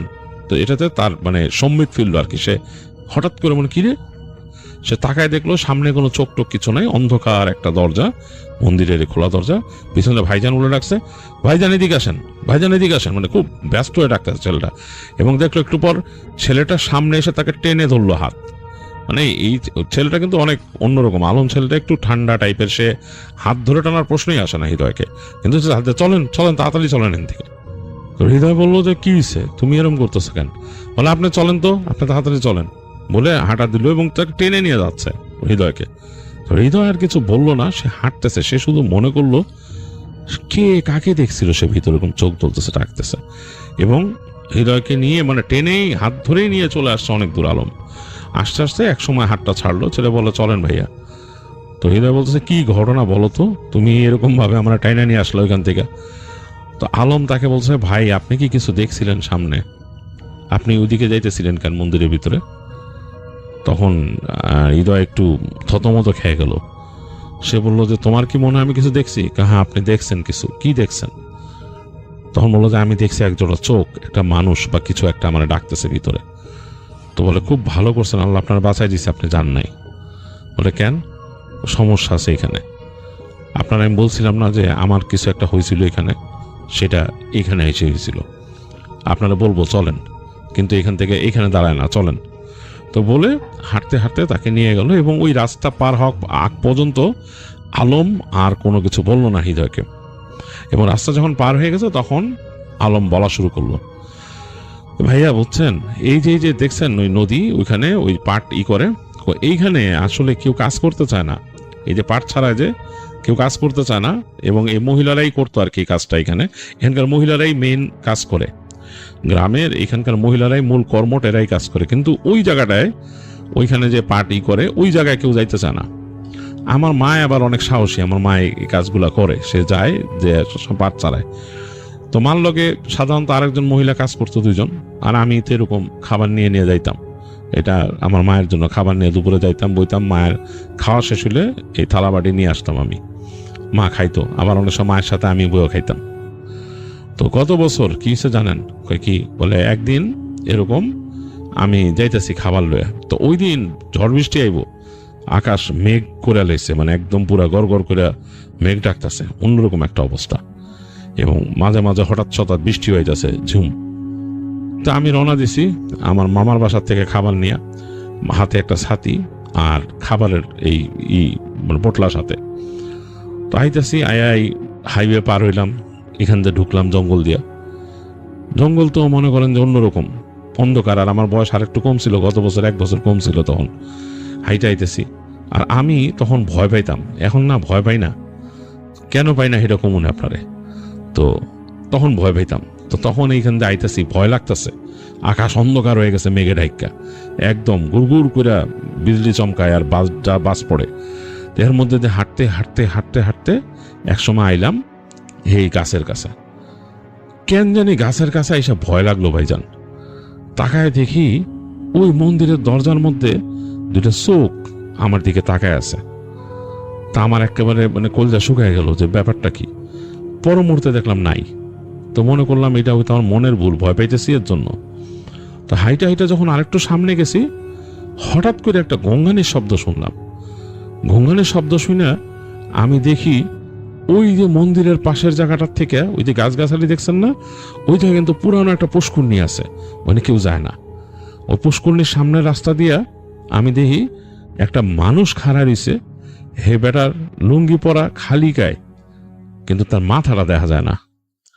মাথার জায়গায় মনে হয় কেমন জানি একটা ঘোলা জিনিস, কিন্তু মাথাটা দেখা যায় না। গঙ্গাইতেছে ওইখান থেকে লোকটা। হয়ে বেটা আস্তে করে একটু সামনে এলো, হাতের মধ্যে একটা দাও, আমার এরকম হাত দিয়ে এরকম ডাক দিল। আমার হাতের খাবারের পোটলাটা মনে বাতাসে বাইসা উঠলো, মানে আমার হাত থেকে ছুঁইটা বাতাসে ভাসতেছে আমার সামনে। আমি ভয়ে কি করবো তার ঠিক ঠিকানা নাই। এই সময় আমার কাঁধের মধ্যে যেন কে হাত রাখছে, আমার ঝাঁকি দিছে, আর আমি বেউস হয়ে গেছি। তো পরে শুনছি আমার মায়ের কাছে যে আমার মায় নাকি ওই দিন একলা ছিল, মানে ওই মহিলা আর একটা কাজ করে, সে নাই। তো আমার মায়ের মনটা উসকুস করতেছিল, এবং এই তুফান আইতেছে জন্য, আকাশে বৃষ্টি, আমার মা কাজ ছেড়ে উঠাইব, আমার লেগে আবার অপেক্ষা করতেছিল যে আমি কখন আসি। তো আমার মা উঠা আইসে নাকি দাঁড়াইছে সামনে নদীতে, ওখান থেকে উঠতে আইসে ভিজা, দেখে যে আমি দাঁড়ায় আছি, আমার সামনে ওই আমার খাবারের পোটলা বাতাসে, আর আমি তাকায় আছি গাছের ওই জঙ্গলের দিকে। আমার মা দৌড় দিয়ে আইসে আমার ধরছে, আর আমি সাথে সাথে উঠে গেছি। তো যাই হোক, তারপরে আমারে লয়ে যায় বাড়িতে। আমার মা অনেক কষ্টে হুশ ফিরায় লয়ে যায় বাড়িতে। মা সারা রাস্তা ভয় পাইছে আসার সময়, আমিও হাঁটতে পারতেছিলাম না, টলতে টলতে আইসি বাসায়, অন্যরকম অবস্থা। আমার জ্বর আহে, অনেক জ্বর আহে, আমি জ্বরের মধ্যে এইটা ওইটা কুই। আমার মা যখন জিনিসপত্র আনতে যেত আমার লেগে, কোনো ওষুধ খাবার, তখন আমি দেখতাম একটা মহিলা চুল একদম এলোমেলো দরজার কাছে দাঁড়ায় আমার দিক থেকে হাসে, এবং চোখ দুটা চলে, আর আমার কয় ভয় নাই, ভয় নাই। তো আমি আরো ভয় পাইতাম, মা মা করে ডাকতাম। তো পরে আমার মাই তো তখন আর ওই মহিলা চলে যেত। তো এরপর আমারে হুজুরের কাছে নিয়ে যায়, হুজুর জারায়। তো হুজুর বলে যে ওই জায়গায় ভালো জিনও আছে, খারাপ জিনও আছে। তো ভালো জিন আমারে চেষ্টা করছে বাঁচাইতে, আমারে খারাপ জিন দেখছিল। তো ওই যে লুঙ্গি পরা হাতে দাও নিয়ে আইছিল, ওইটা ছিল খারাপ জিন, ওই মেরে লইতো আমারে। ভালো জিনও আমারে দেখছিল, এর মধ্যে আমার মা চলে আইছে। আর মায়ের থেকে তো বড় আসলে পৃথিবীতে কেউ ওইভাবে দেখে না, আল্লাহ মায়ের মধ্যে অন্যরকম একটা ক্ষমতা দিছে। তো মা যখন আইছে তখন ওই জিন মিন থাকে নাই কেসে কেন থেকে, নাইলে ওই 2 জিনের মধ্যে গন্ডগোল হইতো। যাই হোক, আমি বাচ্চা যাই। এরপর থেকে ওই যে ভালো জিন যেটা কইছি, এটা মাঝে মাঝে আইসা দেখা দেয় আমার কাছে। ওই যে আমি একলা থাকলে, যখন একলা থাকি কোথাও, তখন আসে। কোনো খারাপ কিছু বলে না আমার, আইসা কথা কয়, গল্প শোনায়, হাসে, কান্দে, এটি আমি শুনি। তো হুজুর আমারে কইছিল যে খারাপ দিন আমার ধরবো না, সে ঝাইরা দিয়ে গেছিল, অনেক কিছু দিছিল আমারে। তবে বলছিল যে ওই ভালো জিনও কোথাও ডাকলে যেন আমি না চলে যাই কোথাও, ভালো জিনও কিন্তু ডাক্কা নিয়ে যায় মানুষরে, এই কথা আমি শুনছি। তো আমার কাছে কেন জানি মনে হয়েছে আপনি যখন ওখানে গেছিলেন আপনারা ডাকছিল। তো তখন হৃদয়ের মনে হয় যে আসলেই তাকে কেউ ডাকছিল ওইখান থেকে, সে সম্মোহিতর মতো এগিয়ে যাচ্ছিল ওইখানে। তো যাই হোক, এর মধ্যে হৃদয়রা চলে আসে বাসায়। তো হৃদয় বাসায় আসার পরে বলে যে আজকে রান্না বাড়া করো, কিছু চাল টাল কিনে আনছিল তার আগে, বলে রান্না বাড়া করো, আমরা খাই। তালম রান্না করে, হৃদয় আশেপাশে থাকে, তার কাছে ভালোই লাগে। এবং যখন বিকাল হয়, এরপরে তখন মানে সন্ধ্যা হয়ে যায়, তখন বলে আজকে আর ঘোরাঘুরি না। আর আসলে হৃদয়ের আর থাকাও বাকি ছিল 1-2 দিন। সে ঘরের মধ্যে ঢুকেই তার মোবাইল ফোনে সূরা ছিল, সে সূরা তেলাওয়াত চালায় দেয় এবং বলে আলমকে বলো তুমি এই রুমে শুবা, ওই রুমে শোয়ার দরকার নেই। তো আলমও তখন যে কয়দিন আর ছিল হৃদয়, ওই কয়দিন হৃদয়ের যে ঘরটায় থাকতো ওই ঘরটাতেই থাকছে। ওখানে আরেকটা চৌকি ছিল, সেই চৌকিতে। এবং প্রতিদিন রাতেই হৃদয় তার মোবাইলে সূরা চালায় দিত এবং এই সূরা শুনতে শুনতে তারা ঘুমায় যেত এবং তাদের আর কোনো এরকম সমস্যা হয়নি। আর এর মধ্যে হৃদয়ের কাজ শেষ হয়ে যায় 2 দিন পরে এবং সে তারপর তাদের বাড়িতে ফেরত চলে যায়। আলমকে তার মতো তার যে সম্মানী সেটা তাকে দিয়ে সে চলে যায় সেখান থেকে। আর এই তো, এবং আলমের খুব মন খারাপ হয়েছিল হৃদয় চলে আসার সময়, কারণ তার সাথে ছিল এই কয়দিন। কিন্তু কাজ শেষ হয়ে গেলে তো চলে আসতেই হবে। হৃদয় চলে আসে সেখান থেকে, বাট তার সাথে সেই স্মৃতিটা নিয়ে আসে এবং সেই যে ভয়ের ঘটনা স্মৃতিটা সেটা হৃদয়ের কাছে থেকে যায়। যাই হোক, হৃদয় সেই ঘটনাটা আমাদের কাছে শেয়ার করেছে এবং আমি শেয়ার করলাম আপনাদের কাছে। আশা করি আপনাদের ভালো লেগেছে।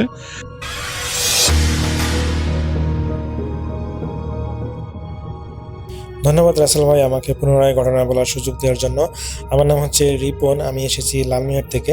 রাসেল ভাই, আজকে যে ঘটনাটা আমি এখন শেয়ার করব, দ্বিতীয় ঘটনা, এই ঘটনাটা আসলে আমাকে পাঠিয়েছেন আরিফ। আর আরিফের বাড়ি হচ্ছে পাবনা জেলার চাটমোহর উপজেলার হরিপুর গ্রামে।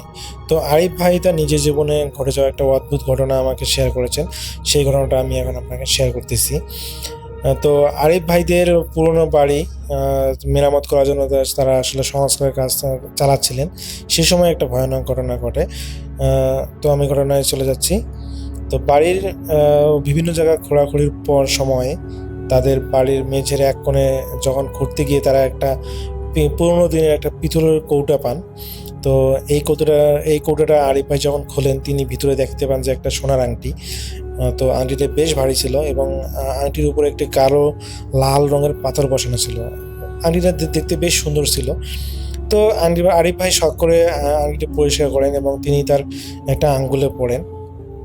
তো রাসেল ভাই, এই আংটি পড়ার পর থেকেই তার সাথে শুরু হয়ে যায় অদ্ভুত সব কাণ্ড। তো আরিফ ভাই রাতে ঘুমানোর পর হঠাৎ অনুভব করলেন যে তার রুমের ভিতরে একটা চাপা কান্নার শব্দ শোনা যাচ্ছে।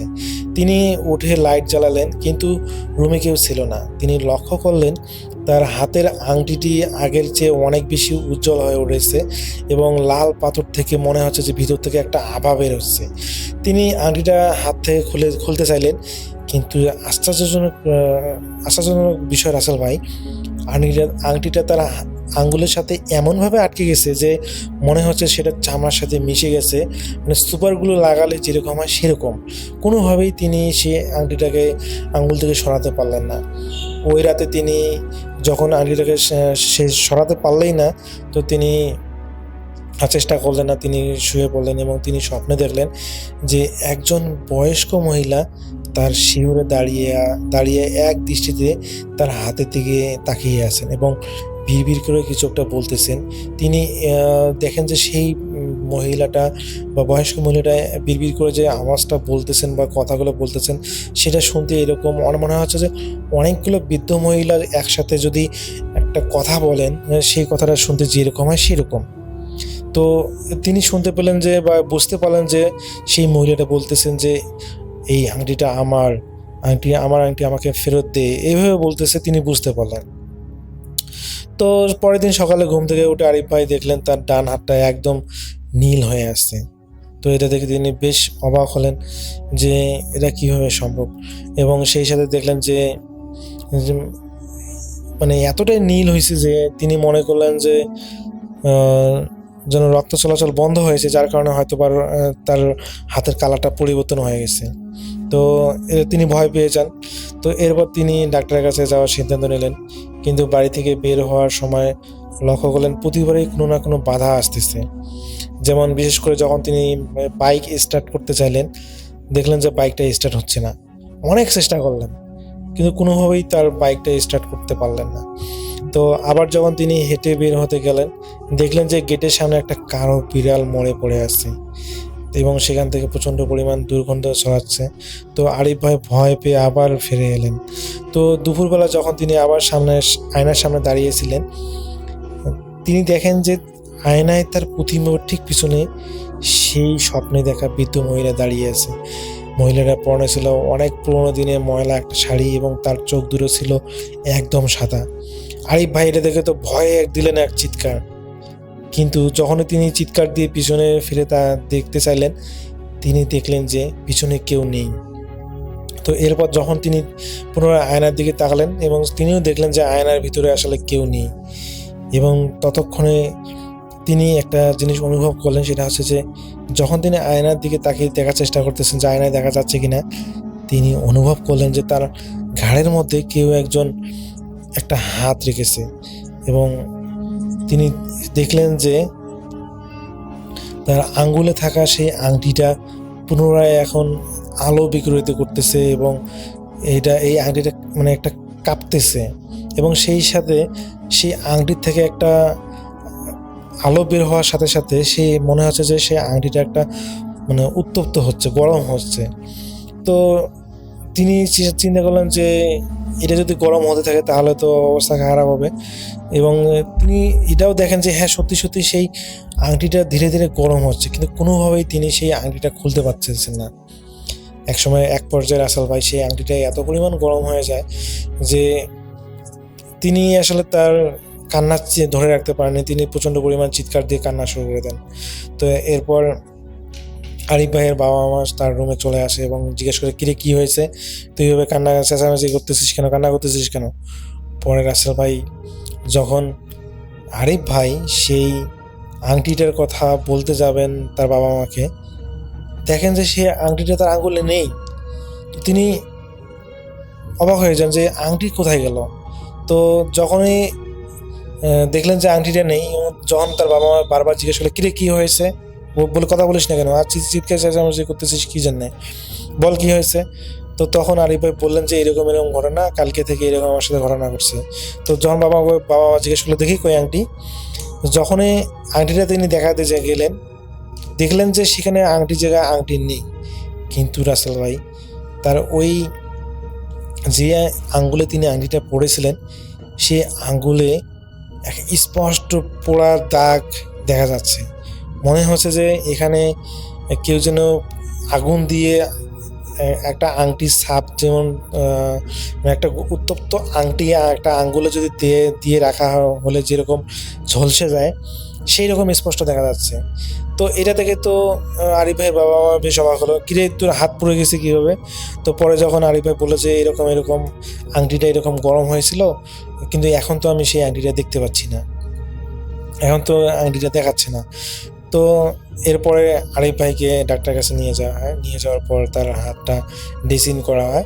তো ড্রেসিং করার পর যখন তার ব্যথাটা কমে যায়, তো এরপর তিনি বাসায় চলে আসেন।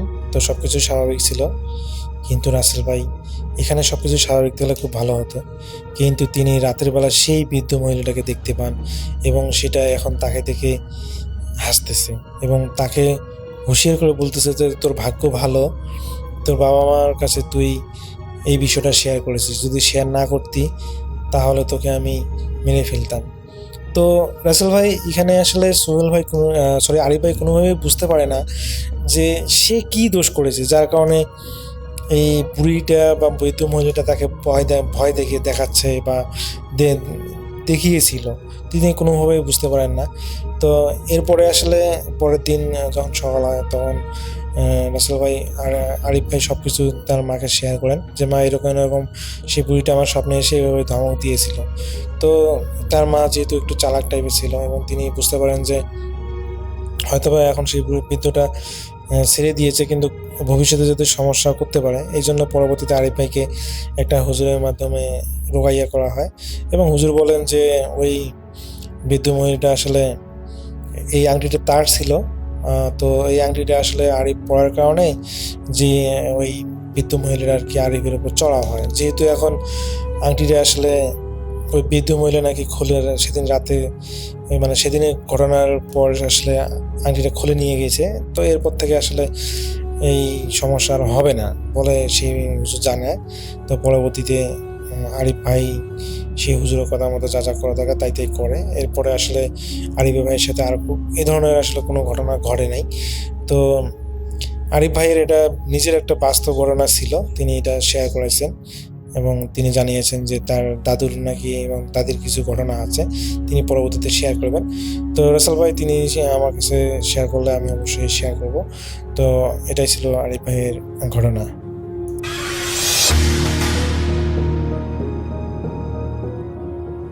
এখন যে ঘটনাটি আপনাদের সাথে শেয়ার করবে তার নাম মোহাম্মদ নাইম। ওনার বাড়ি কুমিল্লা জেলার হোমনা উপজেলায়।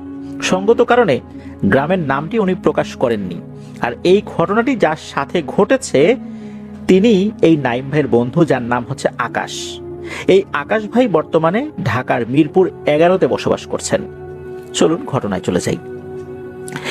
এই যে আকাশ ভাই, উনি যখন মায়ের গর্ভে ছিলেন তখন ওনার মা ভুলবশত একটি সাপকে হত্যা করে ফেলেন। ওনার মা অবশ্য ছোটবেলা থেকেই সাপ দেখলে ভয় পেতেন, সাপকে খুবই অপছন্দ করতেন। এই জন্য সাপ দেখলেই মেরে ফেলতে হবে এমন বিষয়টা কিন্তু উনি সবসময় মনে করতেন, আর এটা উনি করতেনও। তবে উনি যেই সাপটি হত্যা করেছিলেন এটা কি আসলে সাপ ছিল? না, এটা আসলে সাপ ছিল না। জন্মের পর থেকে এই আকাশ ভাই বিভিন্ন ধরনের রোগে ভুগতে থাকেন। একটা রোগ থেকে সুস্থ হন তো আর একটা রোগ এসে তাকে আক্রমণ করে। সব সময় ডাক্তারের কাছে আসা যাওয়া এই আকাশ ভাইকে নিয়ে তার মা বাবাকে করতে হতো। খাওয়া দাওয়াতেও তেমন কোনো রুচি ছিল না, আর ওনার মাও বিভিন্ন ধরনের রোগে আক্রান্ত হতেন। এইভাবেই বড় হচ্ছিলেন আকাশ ভাই। উনি যখন একটু বড় হলেন কোনো কিছুই তেমন মনে রাখতে পারতেন না, দ্রুত সব জিনিস ভুলে যেতেন। আর যখন স্বপ্নের ব্যাপারগুলো ওনার মনে রাখা শুরু হলো, মানে ছোটবেলায় তো মানুষ স্বপ্ন দেখে ভুলে যায়, এগুলো তো ওভাবে মনেও থাকে না। যখন মানুষ স্বপ্নের বিষয়গুলো তার মেমোরিতে রাখে আর কি, বলতে পারে যে আমি এই স্বপ্ন দেখেছি, ওই সময় থেকেই উনি ভয়ঙ্কর ভয়ঙ্কর কিছু স্বপ্ন দেখতেন। এগুলো অবশ্য উনি ওনার পরিবারের সাথে শেয়ারও করতেন। ছোটবেলা থেকেই ওনার মন খুব খারাপ থাকতো, মেজাজও খুব গরম থাকতো, খুব খিটখিটে মেজাজ উনি আর কি ছিলেন ওই সময়। কাউকে সহ্য করতে পারতেন না, এমনকি মা বাবাকেও সহ্য হতো না। এইভাবে চলতে থাকে বেশ কিছু বছর। এইভাবেই উনি বড় হচ্ছেন। উনি উঠে গেলেন 10ম শ্রেণীতে। এই যে এই স্বপ্নগুলো কিন্তু সবসময় চলতো। আর এই স্বপ্নগুলো এমন হতো মনে হচ্ছে বাস্তবে উনি সেটা দেখছেন। আর স্বপ্নে সাপ দেখাটা এটা একটা নিত্যদিনের ব্যাপার ছিল। তবে স্বপ্নে দেখা সাপগুলো নাকি তাকে আক্রমণ করতো না, ক্ষতি করতো না। উনি স্বপ্নে দেখতেন এই সাপগুলো ওনাকে এমন কোথাও নিয়ে যাচ্ছে যেখানে উনি আগে কখনোই যান নাই। সাপের পিঠে চড়ে বিভিন্ন জায়গায় যেতেন, ওনার নাকি ভালোই লাগতো। একটা সময় সাপগুলো ভয় দেখালেও পরবর্তীতে সাপের সাথে স্বপ্নের মধ্যে বিভিন্ন জায়গায় যাওয়া আসা করা এটা ওনার বেশ আনন্দদায়কই মনে হতো। এছাড়া কবুতর, কুকুর, পেঁচা এগুলো সবসময় স্বপ্নে দেখতেন। মাঝে মাঝে এমন দেখতেন যে উনি পরীক্ষা দিচ্ছেন, ওনার কলমের মাথার উপরে ছোট্ট একটা সাপ বসে আছে, এটা কেউ দেখতো না, যেটা উনি দেখতেন। যখনই এটা দেখতেন তখনই পরীক্ষার হলে ওই প্রশ্নের উত্তর কি লিখবেন তা উনি ভুলে যেতেন। কোনো কিছুতেই সেই প্রশ্নের উত্তর মনে করতে পারতেন না, যার ফলশ্রুতিতে লেখাপড়ার মানটাও মারাত্মকভাবে খারাপ হয়ে যায়। যখন থেকে কলমের উপরে সাপ বসা উনি দেখা শুরু করলেন, উনি দেখতেন শুধু, অন্য কেউ দেখবেন না, এটাই স্বাভাবিক। এই ধরনের ব্যাপারগুলো ক্ষেত্রে এরকমই হয়ে থাকে। তো ওনার বেলাও এরকমই হওয়া শুরু হলো। লেখাপড়ার মান একেবারেই খারাপ, উনি জানতেন, পড়তেন, কিন্তু পরীক্ষার খাতায় লেখার আগে এই ঘটনা ঘটতো। কলমের উপরে সাপ বসে থাকে, ছোট্ট একটা সাপ ফনা তুলে বসে আছে। প্রিয় লিসেনার্স, একবার ভাবুন তো, এরকম যদি হয় যে আমরা কেউ কলম দিয়ে লিখতে যাচ্ছি, সেই কলমের উপরে একটা সাপ বসে আছে, তাহলে ব্যাপারটা কেমন মনে হবে? এছাড়া উনি একা একা থাকতেই পছন্দ করতেন। সামাজিক বা পারিবারিক যে কোনো অনুষ্ঠান, যে কোনো ধরনের হইচই, হই হট্টগোল এগুলো ওনার ভালো লাগতো না। কারোর সাথে মিশতে পারতেন না, মন খুলে কথা বলতে পারতেন না। এভাবে ওনার সমস্যা চলতে থাকে। রাস্তায় চলাচলের ক্ষেত্রেও মারাত্মক কিছু সমস্যা দেখা দিত। উনি রাস্তায় চলাচল করছেন, উনি ওনার মতো করে হেঁটে যাচ্ছেন, হঠাৎ করে কোনো একটা গাড়ি এসে ধাক্কা দিয়েছে। উনি গাড়িওয়ালাকে কি বলবেন, গাড়িওয়ালাই বের হয়ে বলে, যাই তুমি চোখে দেখো না, এইভাবে হুট করে রাস্তার উপরে চলে আসছো। অথচ উনি কিন্তু ঠিকঠাক মতোই চলছিলেন। তো এইভাবে বড় ধরনের কোনো দুর্ঘটনা না ঘটলেও গাড়ির সাথে ধাক্কা লাগাটা এটা একটা নিত্য নৈমিত্তিক ব্যাপার হয়ে যায়। আর উনি যখন স্কুল থেকে বাড়িতে ফিরতেন, তারপর স্কুল পার হওয়ার পর কলেজে ভর্তি হয়েছেন, কলেজ থেকেও যখন বাসায় ফিরতেন, পথির মধ্যে যেই পুকুর বা ডোবা দেখা যেত সেখানেও উনি বিভিন্ন প্রজাতির সাপ দেখতে পেতেন, যেগুলো অন্য কেউ দেখত না। এইভাবেই কিন্তু ছোটবেলা থেকেই ওনার এক দুর্বিষহ জীবন কাটতে থাকে। আর এসব বিষয় নিয়ে কিন্তু বিভিন্ন ওঝা কবিরাজের কাছে যাওয়া হয়েছে। যেই তাকে দেখে সেই বলে তার সাথে খারাপ জিন রয়েছে। এক একজন তাবিজ দেয়, এটা দেয় সেটা দেয়, কোনোটা গলায় পরার জন্য, কোনোটা হাতে পরার জন্য, কোনোটা কোমরে পরার জন্য, কোনোটা এখানে গেড়ে রাখার জন্য, কোনোটা ওখানে গেড়ে রাখার জন্য, পানি পরা, তেল পরা, এগুলো তো খুব সাধারণ বিষয় হয়ে গিয়েছিল তার জীবনে ছোটবেলা থেকেই। এভাবেই চলছে, মাস যায়, বছর যায়, কোনো পরিবর্তন হয় না। বিভিন্ন মানসিক রোগের ডাক্তারও দেখানো হয়েছে, কোনো লাভ হয়নি। বিভিন্ন জন বিভিন্ন ধরনের নিয়ম কানুন বলে, সন্ধ্যার পরে বাইরে হওয়া যাবে না, ভর দুপুরে বাইরে হওয়া যাবে না, রাত করে কোথাও যাওয়া যাবে না, এটা করা যাবে না, ওটা করা যাবে না, মৃত ব্যক্তির বাড়িতে যাওয়া যাবে না, গরুর মাংস খাওয়া যাবে না, ইলিশ মাছ খাওয়া যাবে না, অনেক ধরনের বাধা দেয়া হচ্ছে তাকে বিভিন্ন ধরনের কাজ করতে। অনেক বিধিনিষেধের মধ্যে তাকে চলতে হয়েছে বিভিন্ন সময়, 40 দিন করতে হবে, 1 মাস, 3 মাস উনি করছেন। পরিবার থেকেও এই বিষয়ে সতর্ক, এই বিষয়গুলো মেনে যাতে উনি চলতে পারেন, তারাও এই বিষয়ে সহযোগিতা করেন, কিন্তু না, কোনো উন্নয়ন হয় না, কোনো উন্নতি হয় না ওনার এসব বিষয়ের। শারীরিক দুর্বলতা, মেজাজ খিটখিটে থাকা, কারোর সাথে মিশতে না পারা, এই বিষয়গুলো কোনোভাবেই বাদ দেয়া যাচ্ছিল না, চলছিল এভাবেই। কিন্তু এভাবে একটা মানুষের জীবন কি চলতে পারে? তারপরেও কিন্তু চলছিল। বিভিন্ন সময় বিভিন্ন হুজুর দেখানো হয়েছে, ওনাকে এক মাদ্রাসার হুজুর দেখানো হলো। সব সমস্যার কথা শুনে কিছু পানি পড়া, সরিষার তেল পড়া, 10টি কাচের প্লেটে কিছু দোয়া লিখে দেন, এগুলো ধুয়ে পানি পান করতে বলেন। এগুলো করার পর তার অবস্থা আরো বেশি খারাপের দিকে যেতে থাকে। এতদিন উনি অজ্ঞান হতেন না, কলেজে ভর্তি হওয়ার পর থেকে উনি মাঝে মাঝেই সেন্সলেস হয়ে যেতেন। তারপরে উনি অনেক কিছুই ভুলে যেতেন, এখন বলা জিনিস একটু পরেই ভুলে যেতেন। মাঝে মাঝে এমন ভাবে অজ্ঞান হয়ে যেতেন, দেখে মনে হতো উনি মারা গেছেন, এমন একটা অবস্থা। এরপর এই আকাশ ভাইয়ের বড় ফুপার মাধ্যমে মিরপুরের এক কবিরাজের সন্ধান ওনারা পান। তো উনি দূর থেকেই নামের উপরে নাকি চিকিৎসা করতে পারেন। আসলে এই আকাশ ভাইয়ের সুস্থতার জন্য তার পরিবারের সদস্যরা এতটাই ব্যাকুল ছিল যে যেটাই বলতো সেটাই তারা মানার চেষ্টা করত।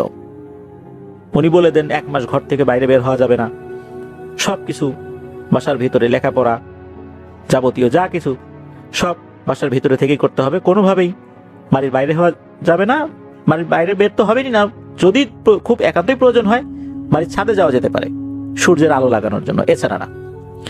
তারপর মাটির হাঁড়ি দিয়েছেন, সেটা ভেঙে পানি পান করতে হবে, মানে প্রত্যেকটা মাটির হাঁড়ি একদিন ব্যবহার করে সেটা ভেঙে ফেলতে হবে, সেটা দিয়ে গোসল করতে হবে। সব কিছু করা হচ্ছে, কাজ হচ্ছে না। কবিরাজের সাথে যোগাযোগ করা হলে তিনি বলেন তিনি ওই জিনদেরকে আটকানোর চেষ্টা করেছেন, বোঝানোর চেষ্টা করেছেন, কিন্তু তারা নাকি কোনো কথাই শোনে না। উল্টো জিনেরাই নাকি ওই কবিরাজকে মারধর করে অসুস্থ করে ফেলেছে। এরপর কবিরাজ মহাশয় সাফ বলে দিলেন যে চিকিৎসা উনি করতে পারবেন না। অন্য আর এক কবিরাজের খোঁজ দিয়েছেন, ওই কবিরাজ নাকি আবার অগ্রিম টাকা ছাড়া কাজই করে না, কাজ না হলে টাকা ফেরত। তার দাবি ছিল নদীর 7 ঘাটের পানি লাগবে, যেই নদীতে সবার আগে জোয়ার আসে সেই নদীর পানি লাগবে, আর কিছু রক্ত জবা, আম পাতা একটি মাটির হাঁড়িতে ডুবিয়ে রাখতে হবে। তিনি দূর থেকে জিন দ্বারা সেই হাঁড়িতে ঝাড়ফুঁক করাবেন। এই সমস্ত কাজ করানোর পরও কোনো ধরনের কোনো উন্নতি হলো না। এরপর বিরক্ত হয়ে কিছুদিন চিকিৎসা বন্ধ করে রেখেছিলেন এই আকাশ ভাইয়ের পরিবার। একদিন ওনার খালু পুরান ঢাকার এক কবিরাজের সন্ধান পান। তার কাছে যাবার পর তিনি এই আকাশ ভাইকে দেখে হাসেন এবং আকাশ ভাইয়ের হাত দেখে বললেন যে উনি নাকি রূপ ধারণ করেন, অর্থাৎ আকাশ ভাই নাকি রূপ ধারণ করেন। ওই সময় নাকি আকাশ ভাইয়ের কোনো জ্ঞান ছিল না। ওখানে যাওয়ার পর উনি সেন্সলেস হয়ে যান। বড়দের মুখে শুনেছেন যে ওই কবিরাজ এক মহিলার উপর জিন হাজির করেছেন, আর ওই জিন এসে আকাশ ভাইয়ের হাত দেখে বলেন যে একে যে ধরেছে সে হচ্ছে জাদুকরী, যত চিকিৎসাই করা হোক না কেন সে জাদু করে চিকিৎসার সব কর্মকাণ্ড নস্যাৎ করে দেয়। এরপর সেই কবিরাজ কয়েকটি মোমবাতি জ্বালিয়ে একটি আরবি লেখা কাগজ পুড়িয়ে সেই যেই ধোঁয়াটা, ওই পুরানো সময় যে ধোঁয়াটা হয় সেটা আকাশ ভাইয়ের চোখে লাগানো হয়। 7টি নদীর মোহনা থেকে পানি আনতে বলা হয় গোসল করানোর জন্য। এভাবেই করতে করতে চলে যায় আরো কিছুদিন। যতদিন যাচ্ছিল উনি ওনার পরিবার থেকে আরো বিচ্ছিন্ন হয়ে যাচ্ছিলেন। উনি তো বড় হচ্ছেন, এখন তো সব বোঝা শিখেছেন। এভাবে একটা মানুষের জীবন চলছিল। এরপর বাংলাদেশের খ্যাতনামা এক মনোরোগ বিশেষজ্ঞের কাছে নিয়ে যাওয়া হলো। পরীক্ষা শেষে তারা এই আকাশ ভাইকে কাউন্সিলিং করতে বলেন। প্রতিটা কাউন্সিলিং সেশন কিন্তু বেশ ব্যয়বহুল ছিল, তবুও সেগুলো করানো হয়েছে। ডাক্তাররা এই আকাশ ভাইকে মানসিক রোগী ভেবে ঘুমের ওষুধ দিতেন। এই ওষুধ খেলে দিনের অর্ধেকটা সময় ওনার ঘুমেই কাটত। 12 ঘন্টা, 14 ঘন্টা, 16 ঘন্টা পর্যন্ত উনি ঘুমিয়েছেন। 2 মাস ওষুধ খাওয়ার পর উনি এই ওষুধ খাওয়াটা বন্ধ করে দেন। উনি বুঝতে পারলেন এই ওষুধ খাওয়ার পর এই ওষুধ ছাড়া ওনার ঘুম আসছে না, অর্থাৎ উনি এই ওষুধের প্রতি অ্যাডিক্টেড হয়ে যাচ্ছেন। এটা তার এই সমস্যার উপর মরার উপর খাড়ার ঘা হিসাবে এসেছে। এরপর এই আকাশ ভাইয়ের মামার মাধ্যমে ফুলবাড়িয়ার এক কবিরাজের সন্ধান পান। তার চিকিৎসা পদ্ধতি একটু ভিন্ন। তার কথা শুনে ওনাদের মনে হয় যে এই আকাশ ভাইকে সুস্থ করা তার জন্য কোনো বিষয়ই না। কত রাজা উজির মেরেছেন তার গল্প ওনাদেরকে শোনাতে লাগলেন। এরপর কবিরাজ ভরসা দিলেন যে উনি আকাশ ভাইকে সুস্থ করে তুলবেন। তিনি বোঝালেন তার ঘরেও মা বোন আছেন, তাই এই আকাশ ভাইয়ের উপর উনি জিন হাজির করাবেন না, কারণ জিন হাজির হলে কোনো অনাকাঙ্ক্ষিত ঘটনা ঘটতে পারে। তাই তিনি তার বাড়ির কয়েকজন ছেলে মেয়েকে ডাকলেন, তাদের উপর জিন হাজির করলেন। তিনি তাদের এমনভাবে প্রশ্ন করতে লাগলেন যার উত্তর হা না দিয়েই দেয়া যায়। এই ধরনের কাজকর্মে ওনারা কিছুটা আশ্বস্ত হয়েছেন, তবে ওনাদের সাথে অর্থাৎ আকাশ ভাইদের সাথে যে ভাইয়া গিয়েছিলেন তিনি বললেন যে কবিরাজ মশাই আমার উপর জিন হাজির করান তো। তখন নাকি ওই কবিরাজ ওনাদেরকে নানা ধরনের ভয় ভীতি দেখাতে লাগলেন, যেমন জিন হাজির হয়ে যদি কোনো ক্ষতি করে দেয় তাহলে কি কবিরাজ দায়ভার নেবে, ইত্যাদি ইত্যাদি। অর্থাৎ এটাও একটা ভাওতাবাজি হতে পারে। এই ধরনের ভয় ভীতি দেখানোর পর একটা পর্যায়ে এই আকাশ ভাইয়ের পরিবার বলেন ঠিক আছে আপনি যার উপর জিন হাজির করতে চান করেন। এরপর ওই জিন হাজির করে বিভিন্ন জিনিস প্রশ্ন করছে। একটা পর্যায়ে ওই কবিরাজ বলে যে এই যে আকাশ নামের ছেলেটা সে এতদিন যা বলছে সব মিথ্যা কথা। বিভিন্ন ধরনের দোষারোপ এই আকাশ ভাইয়ের উপর করা হয়। আকাশ ভাই তো আকাশ থেকে বলেন যে কি বলে, সারাটা জীবন যতটুকু আমি পার করেছি এই বয়সে আমি কি কষ্টের মধ্যে দিয়ে যাচ্ছি, এই কবিরাজ বলে আমি নাকি মিথ্যা কথা বলতেছি। কবিরাজ উল্টো আকাশ ভাইকে খুব ধমকাতে লাগলেন, বারবার বলছেন যে তুমি মিথ্যুক। তো যাই হোক, কবিরাজ এরপর বলেন যে ওর সাথে থাকা জিনটাকে ওই নাকি আটকে ফেলেছেন। ওনার অনুগত একটা পরী এসে নাকি আবার ওই জিনটাকে খেয়েও ফেলেছে। আর কাজটা শেষ হওয়ার পর উনি বললেন যে কোনো পারিশ্রমিক উনি নেবেন না, পারিশ্রমিক না নিলেও তার ভক্তদেরকে কিছু টাকা পয়সা দিতে হবে, আর এই আকাশ ভাইয়ের জানের সাদাকা হিসাবে কিছু দান খয়রাত করতে হবে। কোথায় দান খয়রাত করতে হবে সেটাও উনি বলে দিলেন, অথচ উনি বলেছিলেন উনি কোনো পারিশ্রমিক নেবেন না, উনি সুস্থ হবেন। এই কথা শোনার পর আকাশ ভাইয়ের মা বাবা সাধ্য অনুযায়ী বেশ অনেক টাকাই দিয়েছিলেন, নগদ 10,000 টাকা ওই সময় দিয়েছিলেন। তো যাই হোক, এরকম করে আরো বিভিন্ন ধরনের বুজরুকি চিকিৎসা ওনাকে নিতে হয়েছিল একটু সুস্থ হওয়ার আশায়। কারণ একটা মানুষ ছোটবেলা থেকে এই সমস্যা নিয়ে বড় হচ্ছে, স্কুল পার করেছে, primary school, high school, college পার করে ফেলছে, অথচ কিছুতেই কিছু হচ্ছে না। মাঝে মধ্যে নাকি এই আকাশ ভাই বিরক্ত হয়ে নিজের জীবনের প্রতি বিতৃষ্ণা চলে আসার কারণে উনি গলায় ফাঁস দিয়ে আত্মহত্যাও করতে চেয়েছেন, কিন্তু পারেন নাই। তো যাই হোক, এরপর যেই ব্যাপারটা ঘটে, প্রিয় লিসেনার্স, এতক্ষণ তো বিভিন্ন ধরনের কথাই বললাম। এখন আসি শেষের কথায়। অনলাইনে বিভিন্ন ধরনের পেজ আমরা দেখতে পাই যেখানে রুকিয়া করানো হয়। যখন সব কবিরাজ ফেল, সব হুজুর ফেল, তাবিজ কবজ ফেল, এরপর অনলাইন ভিত্তিক কিছু পেজে ওনারা নক করেন। তারপর ওনারা এরকম কোনো একটা রুকিয়া গ্রুপে যুক্ত হয়ে রুকিয়া শুরু করেন। রুকিয়ার বিভিন্ন সেশনগুলো চলতে থাকে। রুকিয়া করার সময় শারীরিক বিভিন্ন ধরনের প্রতিক্রিয়া দেখা যেত।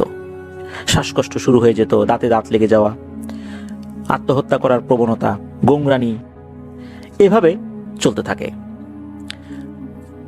সেশন যখন একটার পর একটা হচ্ছে, এরপর ওনাকে যখন বলা হতো, অর্থাৎ আকাশ ভাইকে বলা হতো তুমি কালেমা পড়ো তো, উনি চেষ্টা করতেন, তখনই নাকি অজ্ঞান হয়ে যেতেন। অর্থাৎ ওই দুষ্টু জিনেরা এসে তাকে অজ্ঞান করে দিত। তো এভাবে কিন্তু চলছিল, একটার পর একটা সেশন চলছিল। আস্তে আস্তে ওনার ভেতরে থাকা ওই জিনগুলো দুর্বল হতে থাকে। রুকিয়ার সেশন অনেকগুলো করা হয়েছিল, সমস্যা অনেক কমে আসে আস্তে আস্তে।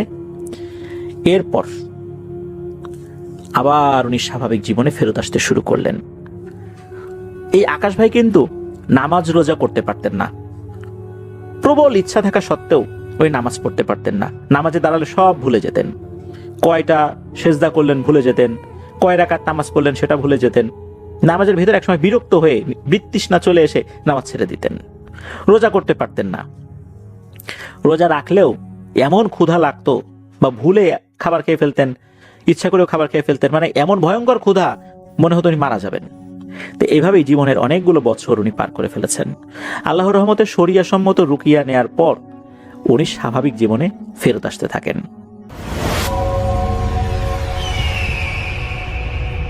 হ্যালো লিসেনার্স, আশা করি ঘটনাগুলো আপনাদের ভালো লেগেছে। আমি চেষ্টা করেছি বাছাই করে ঘটনাগুলো আপনাদের মাঝে শেয়ার করার। আমি প্রতিদিনই ঘটনাগুলো বাছাই করে আপনাদের মাঝে একটি করে এপিসোড শেয়ার করার চেষ্টা করি। যদি আমার ঘটনাগুলো একটু ভালো লাগে তাহলে অবশ্যই এই চ্যানেলটি সাবস্ক্রাইব করবেন। আর আপনারা কোথা থেকে এই ঘটনাগুলো শুনতেছেন, যদি আপনাদের ঠিকানাগুলো জানান তাহলে আমি অনেক কৃতজ্ঞ হব। তাহলে আমি বুঝতে পারবো যে আপনারা কোথা থেকে কোথা থেকে শুনতেছেন। এছাড়াও আপনাদের মাঝে যদি কোনো ঘটনা থেকে থাকে তাহলে অবশ্যই আমাদের ইমেলে দেওয়া ঠিকানায় ঘটনাটা পাঠাবেন। তাহলে নেক্সট এপিসোডে আপনার সেই ঘটনাটা আমরা রাসেল ভাইয়ের মাধ্যমে অথবা আমরা নিজেরা পড়ে শোনাবো। তো ভালো থাকবেন, সুস্থ থাকবেন, এই প্রত্যাশায় আজকের মতো বিদায় নিচ্ছি। আল্লাহ হাফেজ।